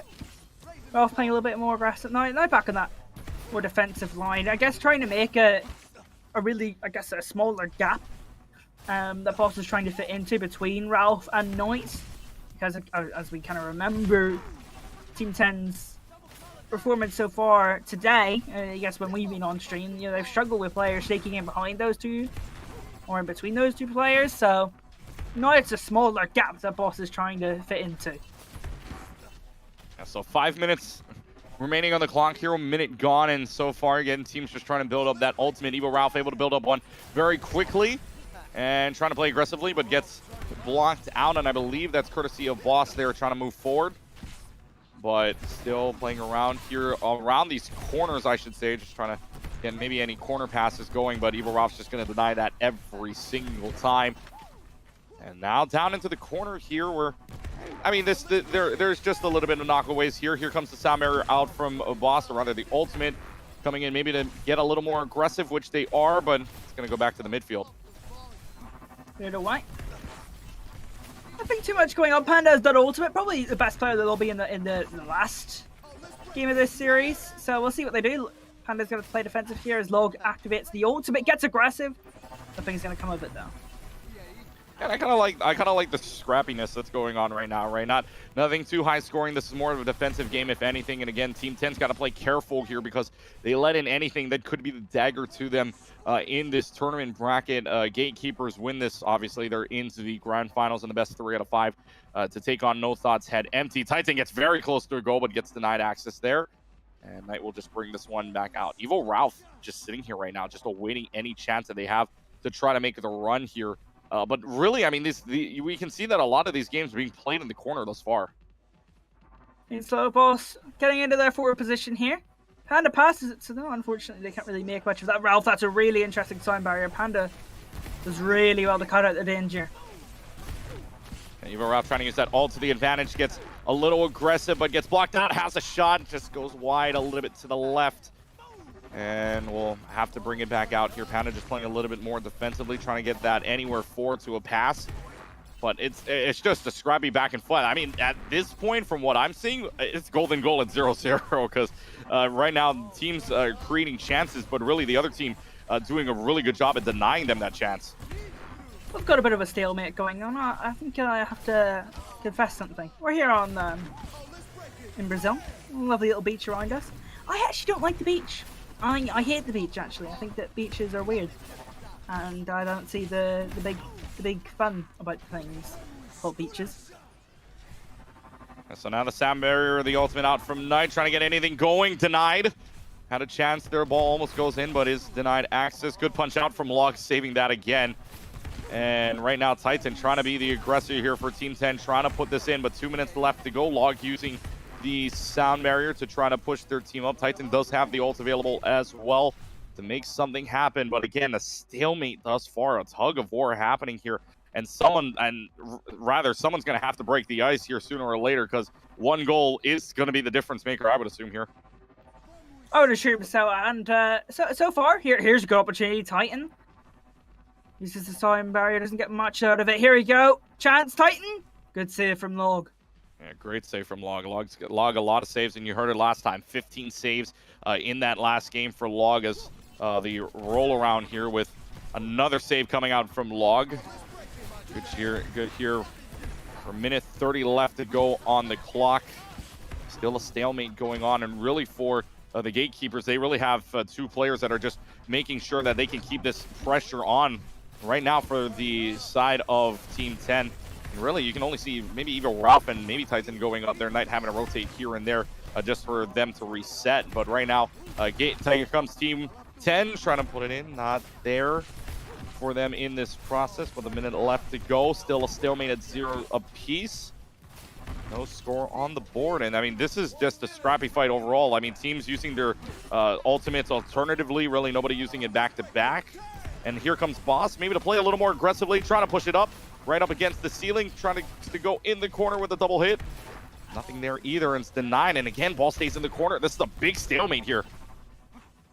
Yeah, getting a little bit scrappy again. A little close to the ultimate, which means Panda's going to have to play a little bit more defensive. That rotation will come in soon. I think Log will want to use the ultimate. Nope, doesn't. Decides to hold on to it. Maybe to hold on to it for golden goal situation here, especially scoring here. We could have a prime time moment here in the final seconds. 20 seconds left. Not a single goal has been scored. And right now, Titan using the ultimate maybe to get back in time just a little bit. Knight using their ultimate as well. Log will have an ultimate to use, maybe just in case to use it for a save. Get your timers ready, folks, because here comes golden goal situation number 3. 4:44 in the first game, 1:05 in the second game, and here we go with game number 3, or rather game 4, with a third game of golden goal overtime. This one in a 0-0 situation. First goal to score for either team will win it, and now it's just ceiling ball here in this game. It's going back and forth. Really, nobody. You have Log with a lot of saves here in this game. Probably going to get another card out of it, but now the sound barrier out from Log. Not going to do anything. Evil Ralph's turn to use the sound barrier, trying to get a goal there, but it's denied access. And yes, I mean, it's still scrappy back and forth. It's like there is no real clear who's pressuring more, because it's either way right now. Small opening here for the Gatekeepers 2 ultimates, and it's more of their aggressive players as well. You don't really want Log to have the ultimate too much. I mean, you do want them to have it, but you'd rather be Boss or Panda, who are more capable of playing offensively. Panda might activate here. No, still keeping a hold of that ultimate. Here we go, Panda. Log gonna put it up, and Panda's gonna chase. Yeah, Panda chases around with the ultimate, but doesn't really find anything out of it. A minute has been passed. 1:05 was the last time a goal was scored in game number 3. Time will pass. The next time to match, I guess, would be 4:44 back in game number 2. So again, just trying to add up all the times later on here, but no score still on this game. Gatekeepers win this. Gatekeepers really golden goal here. Actually, if they score this, they head to the grand finals. If Team 10 scores this, we play game number 5. Who will break first? Neither of these teams blinking. They're just staring right in the souls of each other right now, trying to score this golden goal. Right now, it's approaching 2 minutes, 1:45 gone. I mean, there's no clear advantage here. I mean, really, both of these teams not having the ultimate. Log and Panda, or rather, Log will be the closest one to an ult right now. Evil Ralph, the closest one to an ult on the side of Team 10, which could be very much the difference maker. Log close to that ultimate. I wonder if they'll just wait for Panda's ultimate to make a play, because realistically, you don't really want to have Log go forward and then have Panda rotate back.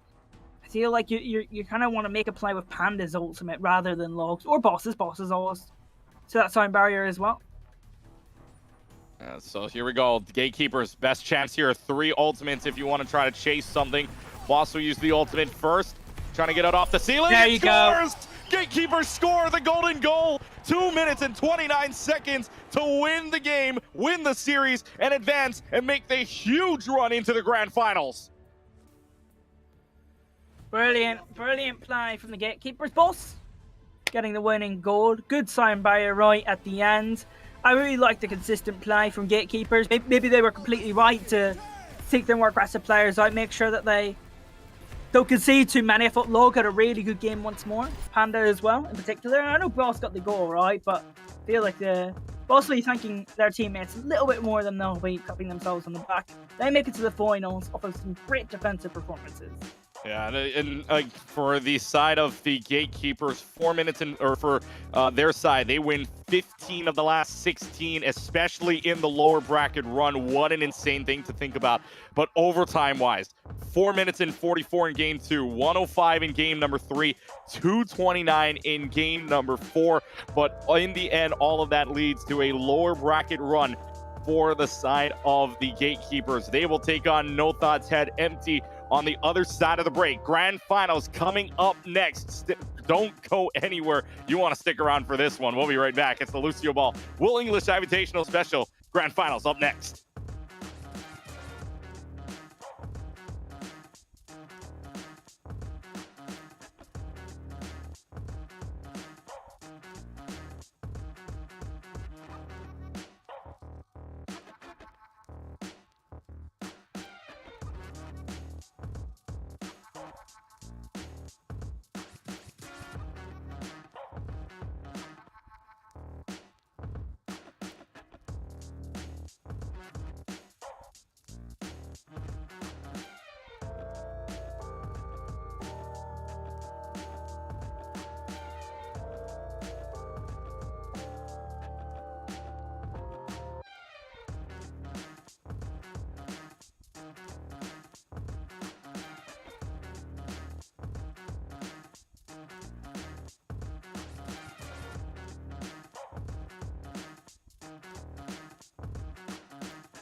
Ladies and gentlemen, boys and girls, welcome to the grand finals here between the Gatekeepers and Head Empty. Clutch Key and Ocean bringing you the final matchup. The best 3 out of 5 wins it all here in the NA side of the Will English IVitational Lucioball Special Tournament. And this is going to be good. Your starting lineups, by the way, for the Gatekeepers, it does change up a little bit. Hulk Smash, Boss, and Log are in this game. For Head Empty, it is Speed Torrent, Droid, and Soul Stack. So I guess the ones you want to watch out for, if we're going based off that first game for the Gatekeepers, it's Hulk Smash versus Speed Torrent. This game's going to get exciting. Yeah, that's going to be exciting, especially, because they're so aggressive, they're so offensive, they're so similar if you watch them. So Hulk Smash and Speed Torrent, going to be watching these more aggressive forward players and what they can do. Yeah, it's going to be an exciting last series of action here. Remember, Gatekeepers winning 15 of the last 16 games they have played, especially making the lower bracket run, going all the way from losing their very first game in action all the way to winning 12 straight, and then moving on and winning 15 of 16, especially winning that 3-1 game against the team out of Team 10. And that was over 8 minutes of overtime they had to endure, along with the other 24 minutes of regular play. So a total of 32 minutes and 18 seconds of action that we had there. Hulk Smash, though, able to start the Gatekeepers off on the right foot with a 1-0 goal very, very early on. Good start from the forward player. We're looking to highlight Speed Torrent versus Hulk Smash, and Hulk Smash instantly in there with a goal. Interesting to see Panda out. That's an interesting one. Panda played a really good midfield game, but will not be starting for the Gatekeepers. Yeah, so Hulk Smash able to bring the Gatekeepers up 1-0. A very quick score for them as we head along here in the grand finals. Again, it is a best 3 out of 5. The lower bracket redemption run starts off on the right foot here, and it starts off on an even better foot. Hulk Smash scores the first 2, and they're up 2-0 here in game 1. They needed Hulk Smash to show up, and Hulk Smash shows up with an explosive start. 2-0 for the Gatekeepers. A big start there for the Gatekeepers, 2-0. Hulk Smash on a tear, 33 seconds in, already has a pair of goals. And looking for more. Let's see where Hulk Smash is. Trying to go for the outside post. Does not hit, but the hat trick awaits for Hulk Smash right now. Head Empty's got to play a little more aggressively here if they want to have a chance at tying this, or rather scoring their first goal and being halfway home to tying up the game. But right now, Hulk Smash not relenting a single space. Smash had a really good start so far. Head Empty haven't really had this test. Team 10 didn't really have a play. I mean, they had forward players, but didn't have anyone like Hulk Smash who's just harassing your defensive line. And Hulk Smash having problems dealing with him. Yeah, Hulk Smash with the hat trick. And we're not even 2 minutes in. 1:10 in the game. It's already 3-0. Gatekeepers 2 points away from Mercy Rule in the 5-pointer, and Hulk Smash can do it all themselves. And right now, again, a 3-0 game already. I mean, Head Empty had to wait a little while, and this was a lot of momentum going for the Gatekeepers, especially, again, 8 minutes and 18 seconds of overtime back in their game of, back in total of 3 games against Team 10. And the average of that out, I mean, that's huge momentum if you can win all of those overtime games, which Gatekeepers were able to win, I believe, 2 out of 3 of them. So right now, Gatekeepers feeling pretty good about themselves, especially with Hulk Smash scoring the hat trick very early on. Ultimate is used out from Speed Torrent, maybe to get something going here. Speed Torrent's going to go right up against the wall, but is blocked again. And this team from the Gatekeepers feel a lot more aggressive than they did back in their game. Yeah, I don't really know what to kind of approach this. Like, if you're Head Empty, how do you approach this? I guess you maybe go aggressive, try and get a goal back into things, and try and offset the way Gatekeepers are playing. Log was really, really good in the last series against Team 10. Really defensive, got a lot of saves. I suppose you're just kind of relying on Speed Torrent to sneak a goal and then go from there. Yeah, Speed Torrent is basically doing what they did against Team 10 in their matchup in the winners finals. But Hulk Smash is doing exactly what Speed Torrent did there. But now Hulk Smash in the grand finals, this to win it all. And that was Ultimate being used by Soulsack here, but Speed Torrent trying to play a little more front. Soulsack trying to do that as well, but backing off for right now.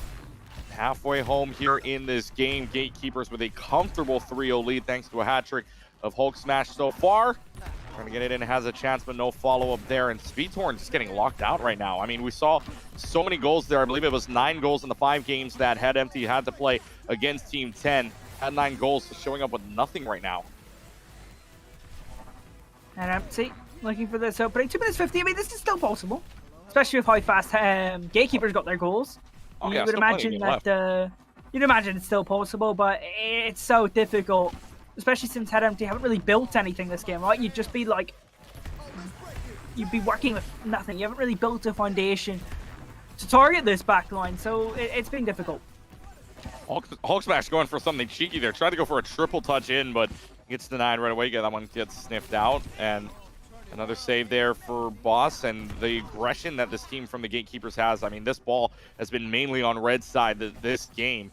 With 2 minutes and 12 seconds, Head Empty have not found a way to respond at all. Soundbarrier needing to be used by Speed Torrent here. And trying to see if they can get maybe the ceiling goal, but that one's denied right away. And I believe that was logged there on the save. Trying to get it around the top of the ceiling there. Hulk Smash looking for maybe more of the aggressive play. And right now, Hulk Smash doing a wonderful job in the front line. Yep, Hulk Smash doing their job. Speed Torrent being relatively quiet in this game, right? Log has kind of kept Speed Torrent out of the game. Done a really good job there. Boss going aggressive. With the time barrier. Chance for Boss. Nah, not quite coming to anything.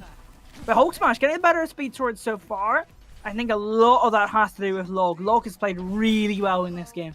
Yeah, and especially, I mean, Log's also been playing super well as of late as well. Log had 15 saves in that last Game 4 overtime of 2 minutes and 29 seconds back in their game against Team 10. And this is looking like a very comfortable win here for the Gatekeepers, unless Head Empty can come up with about a goal per 20 seconds here. But it's not looking very favorable for them right now, though Gatekeepers do have Hulk Smash only having an ult. Droid will come up on their ult here in just a second from what I'm assuming. Good save from them. Hulk Smash will use the ult, maybe to get a little more aggressive, maybe to try to seal this one even further away from the side of Head Empty. But so far, Gatekeepers looking like they're winning 16 of 17 now since they dropped down into the redemption bracket and redeeming themselves. They have been so far. So 30 seconds left to go. I mean, right now, Speed Torrent just finding nothing. It's a slow start for Speed Torrent, despite their name. Maybe getting something here. There we go. There it is. I mean, I don't think it's going to mean much for Game 1, but what it is going to mean is Speed Torrent knows they can get value in this series. Look, gets in between them. Nice. Good goal. Yeah, right in between the two defenders there and able to get the goal out. So Head Empty does not go from this game with a goose egg, but it's still 3-1 in favor of the Gatekeepers. And with 20 seconds left, the way this game has been going, Gatekeepers should be able to take a W here in game number 1 against Head Empty. Droid does have an ultimate to use if they want to go. They got to go now if they want to try to score these last 2 goals. They got to find a way to score fast here, but it doesn't look like it's going to. Oh, the ball is on the blue side. There is a chance. 5 seconds left to go, but the letter is signed, sealed, delivered in game number 1, and the Gatekeepers will score a final goal with 0.3 on the clock, and that is Boss scoring the goal. So a hat trick for Hulk Smash, add on another one, add on a +1 for Boss right in between the defenders, and the Gatekeepers will go on and win game number 1 in a 4-1 fashion. Not much time left here anyways. Once the ball is dropped, that is it. And a good game for the Gatekeepers there, and especially on the heels of a hat trick coming out from Hulk Smash. Hulk Smash versus Speed Torrent, the matchup we've been looking out for. Hulk Smash is the one that shows up. 3 goals. Played pretty flawlessly. Speed Torrent was quiet until the end, but Speed Torrent now knows that they can get some value in this matchup, so they need to use that knowledge now and say, look, I can score goals in this game, and they're going to go and do it. Right? That's what they've got to do. Don't know if they are going to go into that.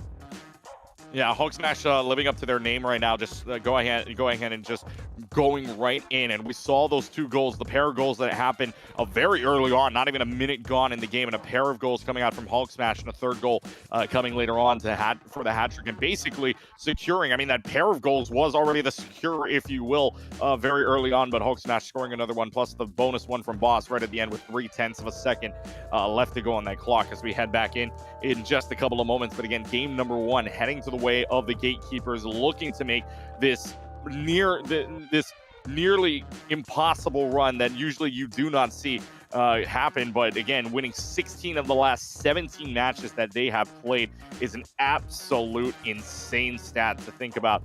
Log again doing a wonderful job again. Game 5 back there at 15 saves, and thank you to our observer there with the calling cards for that last game. Boss having 10 saves, Hulk Smash of course with 3 goals. Log 27 interceptions. So Log making use of their backline feature here, making sure that the team of Head Empty cannot do anything. So game number 2 here, Stadio Daras again in this matchup.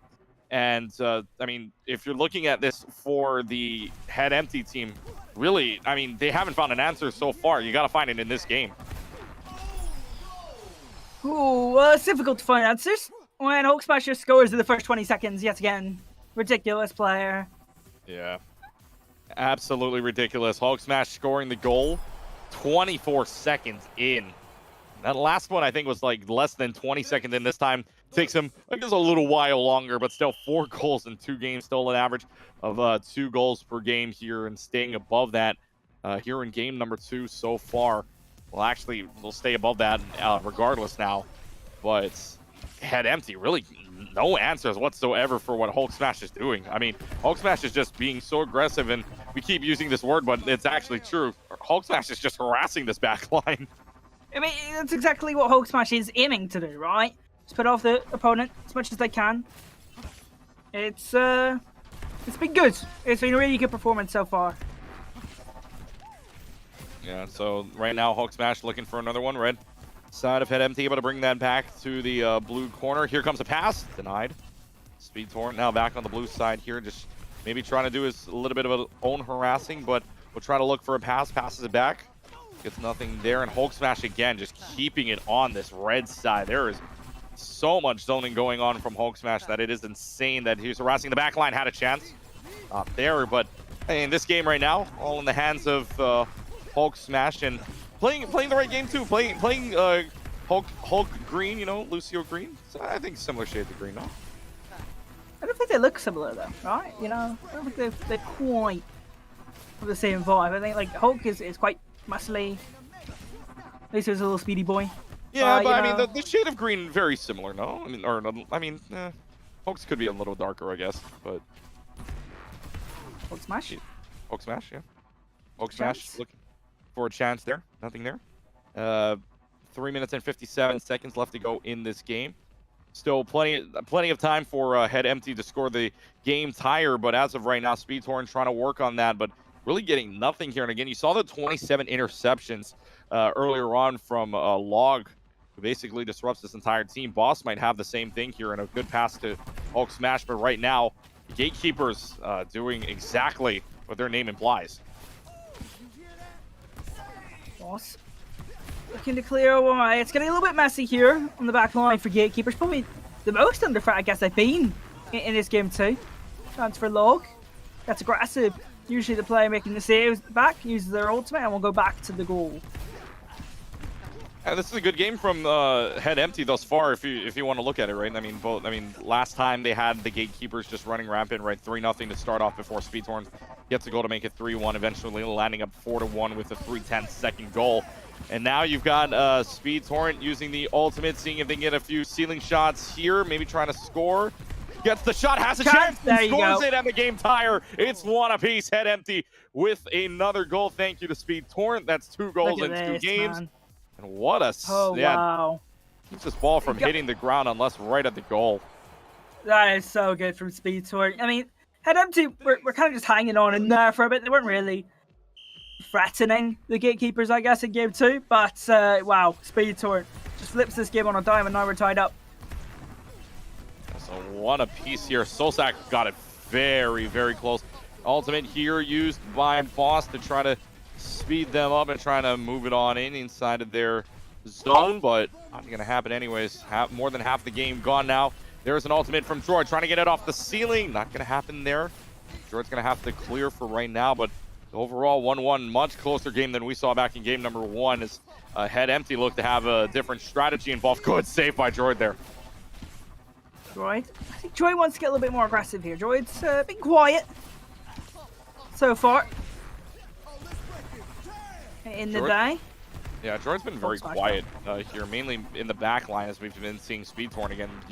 We talk about that last game against Team 10 that they had in the winners finals. 9 goals in 5 games for Speedtorn, just averaging under 2 goals per game, but still impressive nonetheless. And there's your striker for Speedtorn, although Hulk Smash right now, 2 goals per game average in the 2 games that we've seen so far, but a minute and 40 seconds left. And stalemate right now. I mean, this is looking like we could go another distance game here in overtime. You know, obviously, like the main story of this game is Speed Torrent versus Hulk Smash, right? But what I see in the Gatekeepers a little bit more is a little bit more individuality, right? Kind of Droid and Soulsacker just kind of blend together for me. They're kind of the same person in my mind, right? In what they're accomplishing for the team. Whereas, like, for example, Panda was great in the midfield, great passing-wise. And Log, in particular, is kind of showing some great individual defensive efforts. Whereas Droid and Soulsack are kind of just doing the same thing. Yeah, it's a great play right now from either side. I mean, they're still in the stalemate, obviously, and Log using the ultimate here to clear, but maybe to get a little bit more aggressive as we approach the final 60 seconds. Log going for a ceiling shot, not going to find it. And so, I mean, these teams are rotating well, and that's maybe why we're still tied up at 1 apiece here. But Gatekeepers are going to have to back off right now because all 3 of their players were inside of their zone. But 40 seconds left to go. A lot of ultimates being thrown out here, but still looking like golden goal situation coming up in a little while. Boss, getting aggressive here. And this is interesting because when you have Boss, who's also played in the forward position for Gatekeepers, it allows you to go a little bit more aggressive, right? Because Boss has also played the forward position, right? So you can kind of have 2 players who can play aggressive. But there's the line! Oh! What happened there? Sneaks it in! And Head Empties up 2-1 in the final 18 seconds of play. How did this happen? They have an ultimate going as well. Oh, it rolled the rail. Oh, it rolled the ceiling all the way in. Oh, no. Wow. 18 They had an ultimate going too, left. though. So, like, you'd think Gatekeepers were able to stop that. Rolls in, though. Hook Smash with a chance there, but it gets cleared away, and that should end at that sound barrier from Soulsec. Yeah, 7 seconds left to go. Goal wide open. Soulsac's just going to lead this in. And with 4.5 seconds, sign, seal, deliver the game. Head Empty's going to tie up this series 1 apiece. Wow. The goal from Speed Torrent just lobbing it right in over the wall, on the ceiling, dropping down. And it's an unbelievable goal. And it's 3-1 now. And Head Empty is just going to let this time run out. Gatekeepers will do the same. And it's 3-1, the final score in game number 2. No golden goal necessary as we're tied up at 1 apiece in the series. I mean, Speed Torch just created 2 goals from nothing, really. that's exactly how Head Empty won that. Speed Torch, just 2 goals out of nothing. I think that last goal in game 1, where Speed Torch just got 1 at the end for themselves, it was 4-1. I think that did them a lot of good. A lot of good for confidence. And Speed Torrent shows up in game 2, and it's 1-1. Yep, 3 goals in 2 games. Watch out for Speed Torrent here. Hulk Smash has 4 goals in 2 games, so those are the 2 you want to watch out for thus far. And some other card notes here. Log 21 interception, so getting the same card that they did in the last game, but the 2 cards now flashing in the other team color of Head Empty as Soulsack with 9 saves there in that matchup. So a great job from the team of No Thoughts Head Empty overall, and what an adjustment that was too. Gatekeepers felt like they seemed like they were running rampant in game number 1. Game number 2, Head Empty decided to contain them a little bit more, especially against Hulk Smash, even with that early goal. I mean, realistically, Head Empty didn't have much of the ball. They didn't actually look great into the last minute or so, right, when Speed Torrent got that goal, and then they also got the fired off of a bit of a straight opening because, you know, Gatekeepers went so aggressive. Same lineup for Gatekeepers as we go to Busan. Surprised to not see Panda. We could have seen Panda. That could have been interesting. But it's going to be the same lineup. Still targeting the back line. I like this approach from Gatekeepers anyways. Yeah, So right now it's 1-1 on the piece here for the series, as Gatekeepers trying to play out for, Gatekeepers and Head Empty right now. Head Empty winning that game number 2. No overtimes have been had so far in this game, but none really needed for the Gatekeepers. They won 4-1, excuse me, earlier on in game number 1. Game number 2, Head Empty, thanks to Speed Torrent's game winner, or go-ahead goal, I should say. In that 2-1 fashion, they would win 3-1 in the end, with Soulsack leading that 3rd goal in. But 5 minutes and 10 seconds left. No early goal this time for Hulk Smash. Surprise. Hulk Smash? Busan, yeah, Busan just feels different, I guess. I like Busan though. It's cool. I prefer this one. Yeah, Busan's a great map. I decided I like this one more. Yeah, I don't know why. Yeah, production, just keep it on Busan the rest of the time. I mean, we like Korea, right? We like South Korea. We like the aesthetic of it all, you know. Busan's a beautiful city. I go there in real life. Yeah, it's super beautiful. And the internet there, oh my gosh, so fast. Oh, nice. It's Wi-Fi everywhere, man. It's Wi-Fi all over the place in Busan, especially all over Korea, really. I mean, the internet's super fast, and it's super good, and it was free, so. No, oh, nice. Yeah. I gotta go then, when I can afford. Yeah. You know. So if Will is listening to this right now, and our prod team listening to this as well, next LAN in Korea, anybody? Yo, that'd be kind of sick though, because you'd have like O2 Blast playing as well, right? You'd have like the Korean teams in. Yeah, I think I also have one of the closer flights since I'm in Hawaii. Good luck to the mainland team as well. But anyways, 4 minutes in change here left to go on the clock. Log's gonna use an ultimate up on the ceiling. Trying to get some ceiling shots here. Still in stalemate mode. Hulk Smash not getting anything going here for them. And I'm actually looking at the chat right now. Hold on. So real quick, I do have the chat open right now, and Will is in chat, and he said, I mean, oh, so that's not a no. It's not a no, technically speaking. So, hey, Korea. Does that mean it's a yes, though? Does that mean that's a yes? I mean, there's a possibility. It's not a no. It isn't a no. And well, if you're listening as well, look, I'm just saying my flight's cheaper. Also, hi to Duke, who's been saying hi to me in chat as well. Anyway, 3 minutes left to go. Halfway of the game gone. 0-0 scoreline. The Samber being used by Boss to try and pressure in, but still the stalemate going on here.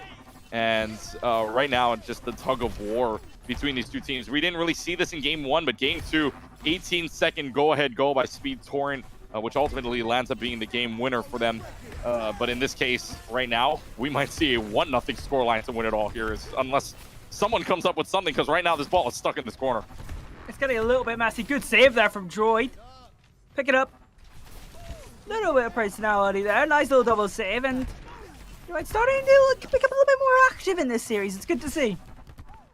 It's great to see so far. I mean, it's a good stalemate. It's a good match, and this is exactly what you expect from a grand final. Sound barrier's out from Speed Torrent. That's gonna save the ball for them, and Torrent's got, or rather, they gotta have a lot of saves by right now. Hulk Smash able to block them out though, and it's a 1-0 game with 2:19 on the clock. What a block go here from Hulk Smash.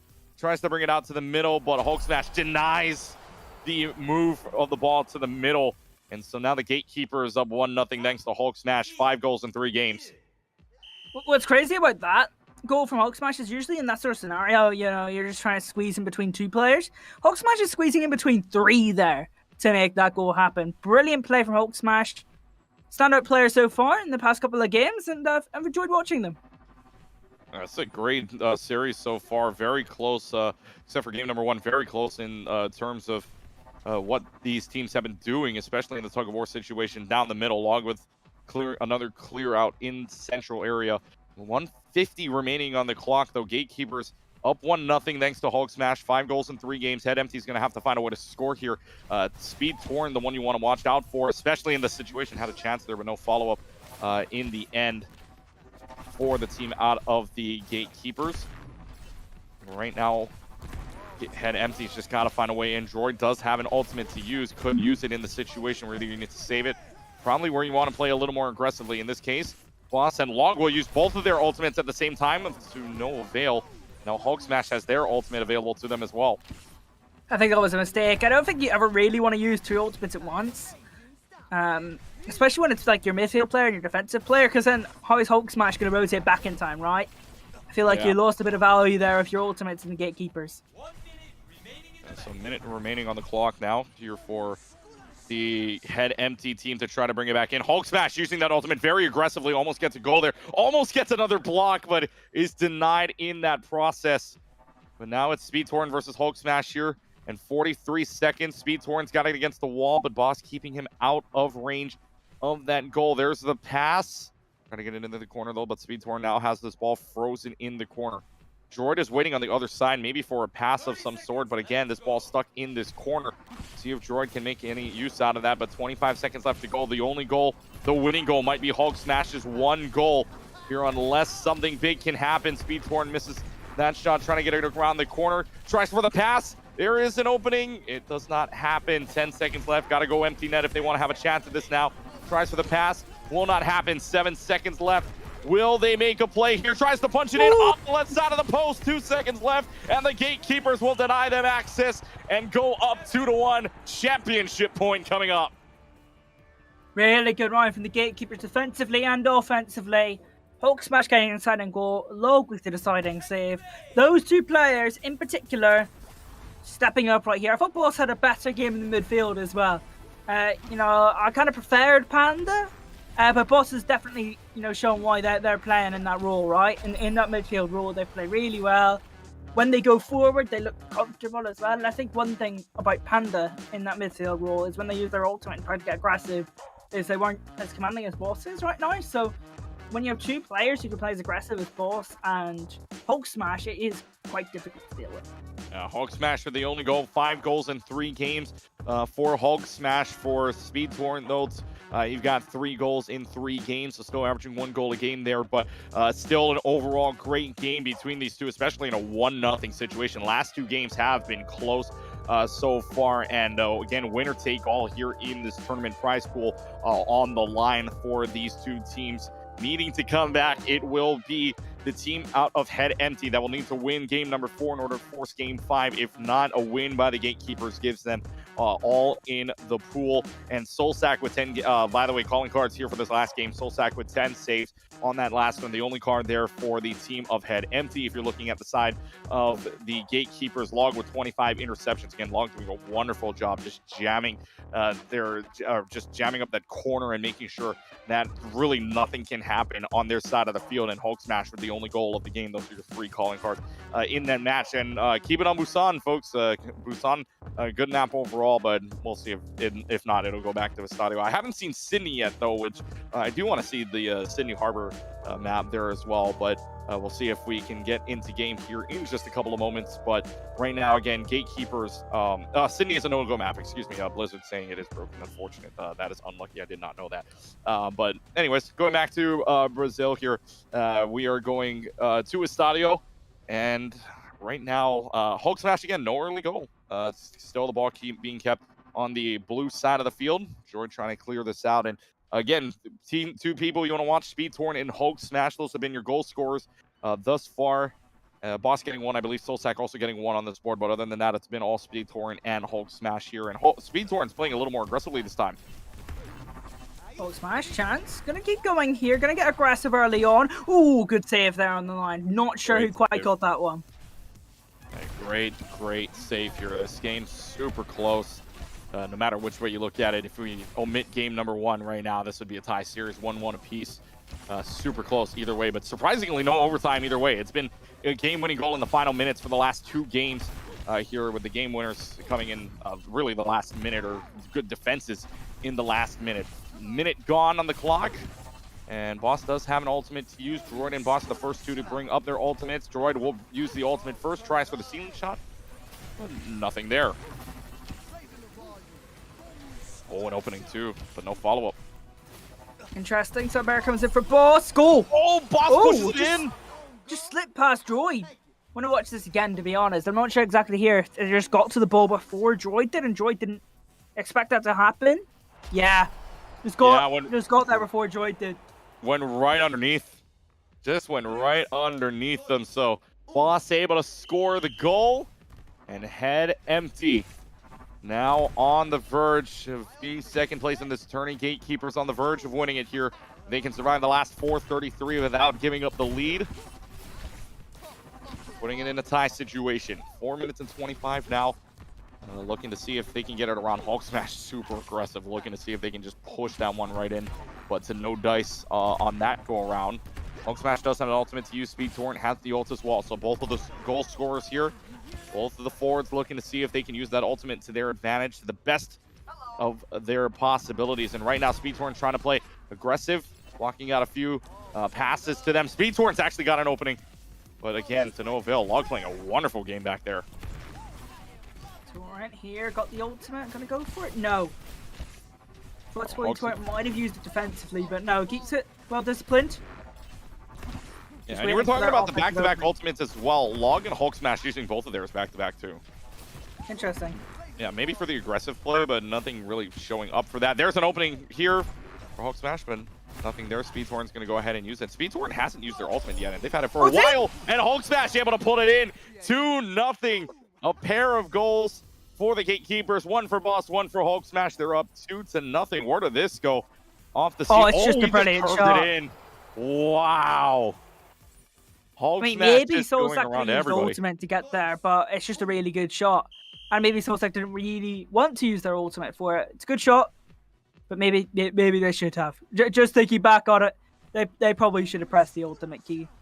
Yes, Head Empty's got 3 ultimates to use, but the defense crumbling down in the process for the for the Head Empty though. Will need 2 goals to make up. Got to catch here with 3:10 left to go to still have a shot and winning this. Almost another shot in. Speed Torrent had a shot. Hulk Smash also had a shot there, but again to no goal score being made. Here's an ultimate by Droid. Speed Torrent and Soulsack using their ult simultaneously to get nothing out of it. And still working around here, Gatekeepers making sure that this team of Head Empty cannot score around. Trying for a ceiling shot, had a chance, nothing there. Goes wide. Hulk Smash has to back off for right now. And still pushing in. Speed Torrent's got a shot though, but a 1-on-2 situation, not very likely for them to score here. As Hulk Smash now using an ultimate to maybe push forward, but ball stays on the blue side. Right now, Head Empty's got no answers.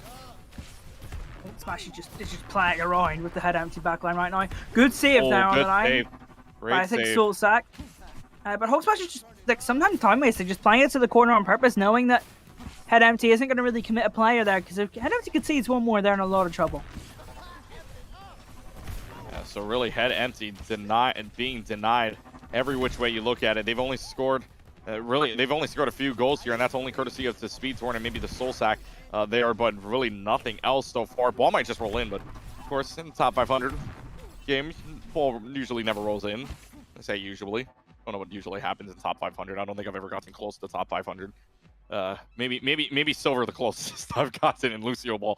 But a minute 40 on the clock here as Gatekeepers just trying to hang on. Just trying to make sure that nothing happens badly here. Log trying to go for a goal. Had an opportunity. Nothing there. Tries to clear out. Now down to 90 seconds remaining. I mean, Head Empty's got to do something here. It's now or never. 1 minute 24, 2 goals needed for Head Empty. Looking towards Speed Torrent, being relatively quiet in this series. Hasn't been quiet in the tournament, and that's why we're looking towards him. Where are you, Speed Torrent? What can you do? Can you save Head Empty in this championship moment? Yeah, but Speed Torrent doesn't have an ult to use. Soulsack does have the ult, but something's got to give here for Head Empty in order for them to score a goal, because right now Gatekeepers are just putting up the biggest gate. It's not even a fence at this point. It's a gate that nobody else can open. It's impossible to open. It's in! Hulk Smash! Hat-trick! Is gonna get the third, and Hulk Smash is gonna probably put this game away. What a goal there by Hulk Smash, getting it around, and the pass, the cross. Oh, and Hulk Smash goes right down Broadway. Right in the corner. Yeah, Brilliant. right, and puts it up in the top right corner. Head Empty, just have nothing here, and Gatekeepers now 50 seconds away from championships. And this is an insane game here from the team in blue. He's got to defend this lead. Don't even need to go aggressive. Just nothing. No need to be anything silly. Just stop the ball from going in the net, Forehead. That's all you got to do. And you got a little bit of time to work with as well. You know, 30 seconds, 3 goals. Got a lot to work with if you're the Gatekeepers. Yeah. Don't throw this away. Yeah, no, and the way they've been playing, this does not look possible. For head empty to go. Speed Torrent tries the ceiling shot, trying anything they possibly can, but the time will dwindle down. A 3-0 game for the Gatekeepers. Head empty, all they can do is watch the time go away. Everybody else will stay still, and the Gatekeepers 3-0 in this final game. They win the series 3-1. They are your champions of the Will English IVitational Lucioball Special. Gatekeepers win 3-1. They complete the epic losers bracket run, courtesy of Hulk Smash in these grand finals. So was that 7 goals for Hulk Smash in these grand finals? Maybe 8? Insane. Yeah, insane. It's absolutely insane. And by the way, in the final 20 maps they played 20 maps in the lower bracket run, 18-2. And not a 3-2 game anyways. One loss on each one, and an amazing series overall. By the way, final calling cards here. Solsack with 11 saves, not enough as Hulk Smash gets 2. Not enough for the hat trick either, but obviously Hulk Smash, your leading scorer in 4 games, I believe, had 7 goals there. So again, just averaging under 1 goal per game, but Hulk Smash doing the work and doing what they needed to do to lead up the Gatekeepers to win it all here in championship mode. A 3-1 series win, and what a pair of days that we've had here. EMEA side really exciting to watch, and now the NA side ending on a really good match as well. In the end, we got our 2 champions and a great Lucioball tournament overall. I enjoyed it. You know, I kind of came into this as like, oh, it's just gonna be boop, boop, back and forth. But we had some really interesting individuals who made this tournament very lively, and you know, did things with Lucioball that I didn't really think were possible. Right? Panda, Log, Hulk Smash, Speed Torrent, or just some of the names. Knight as well, who was on Team 10. Those are probably the standout players for me. They made this tournament what it was. Yeah, and I know you got a good laugh out of the some of the names as well, like Push and P and all the other these names. I know you got a good creative. giggle out of that. Yeah, very creative. Yeah, 100%. Yeah, and so overall a great tournament, and thank you to all that made this possible. Again, final scoreline, a 3-1 Gatekeepers win. Thank you very much to our producer, Hippie, as well as the Observer and me, Blizzard, as we also had Silent Marine and their great work as well throughout the final 3 games that we had on this stream. To Will and Jack as well for their admin work, and to everybody else that made this tournament possible. Great job to everybody here. But again, final score line, the Gatekeepers winning the championship 3-1 overhead empty, completing the lower bracket run into the grand finals, and they win the Will English IVitational Lucioball Special Tournament. We will see you guys in the future for future tournaments. Stick around in the Discord as well as anywhere else you see on Twitter as well, and I'm sure we'll have different things coming up here in the future. But until then, take care, everybody. Gatekeepers, your champions, and we'll see you next time.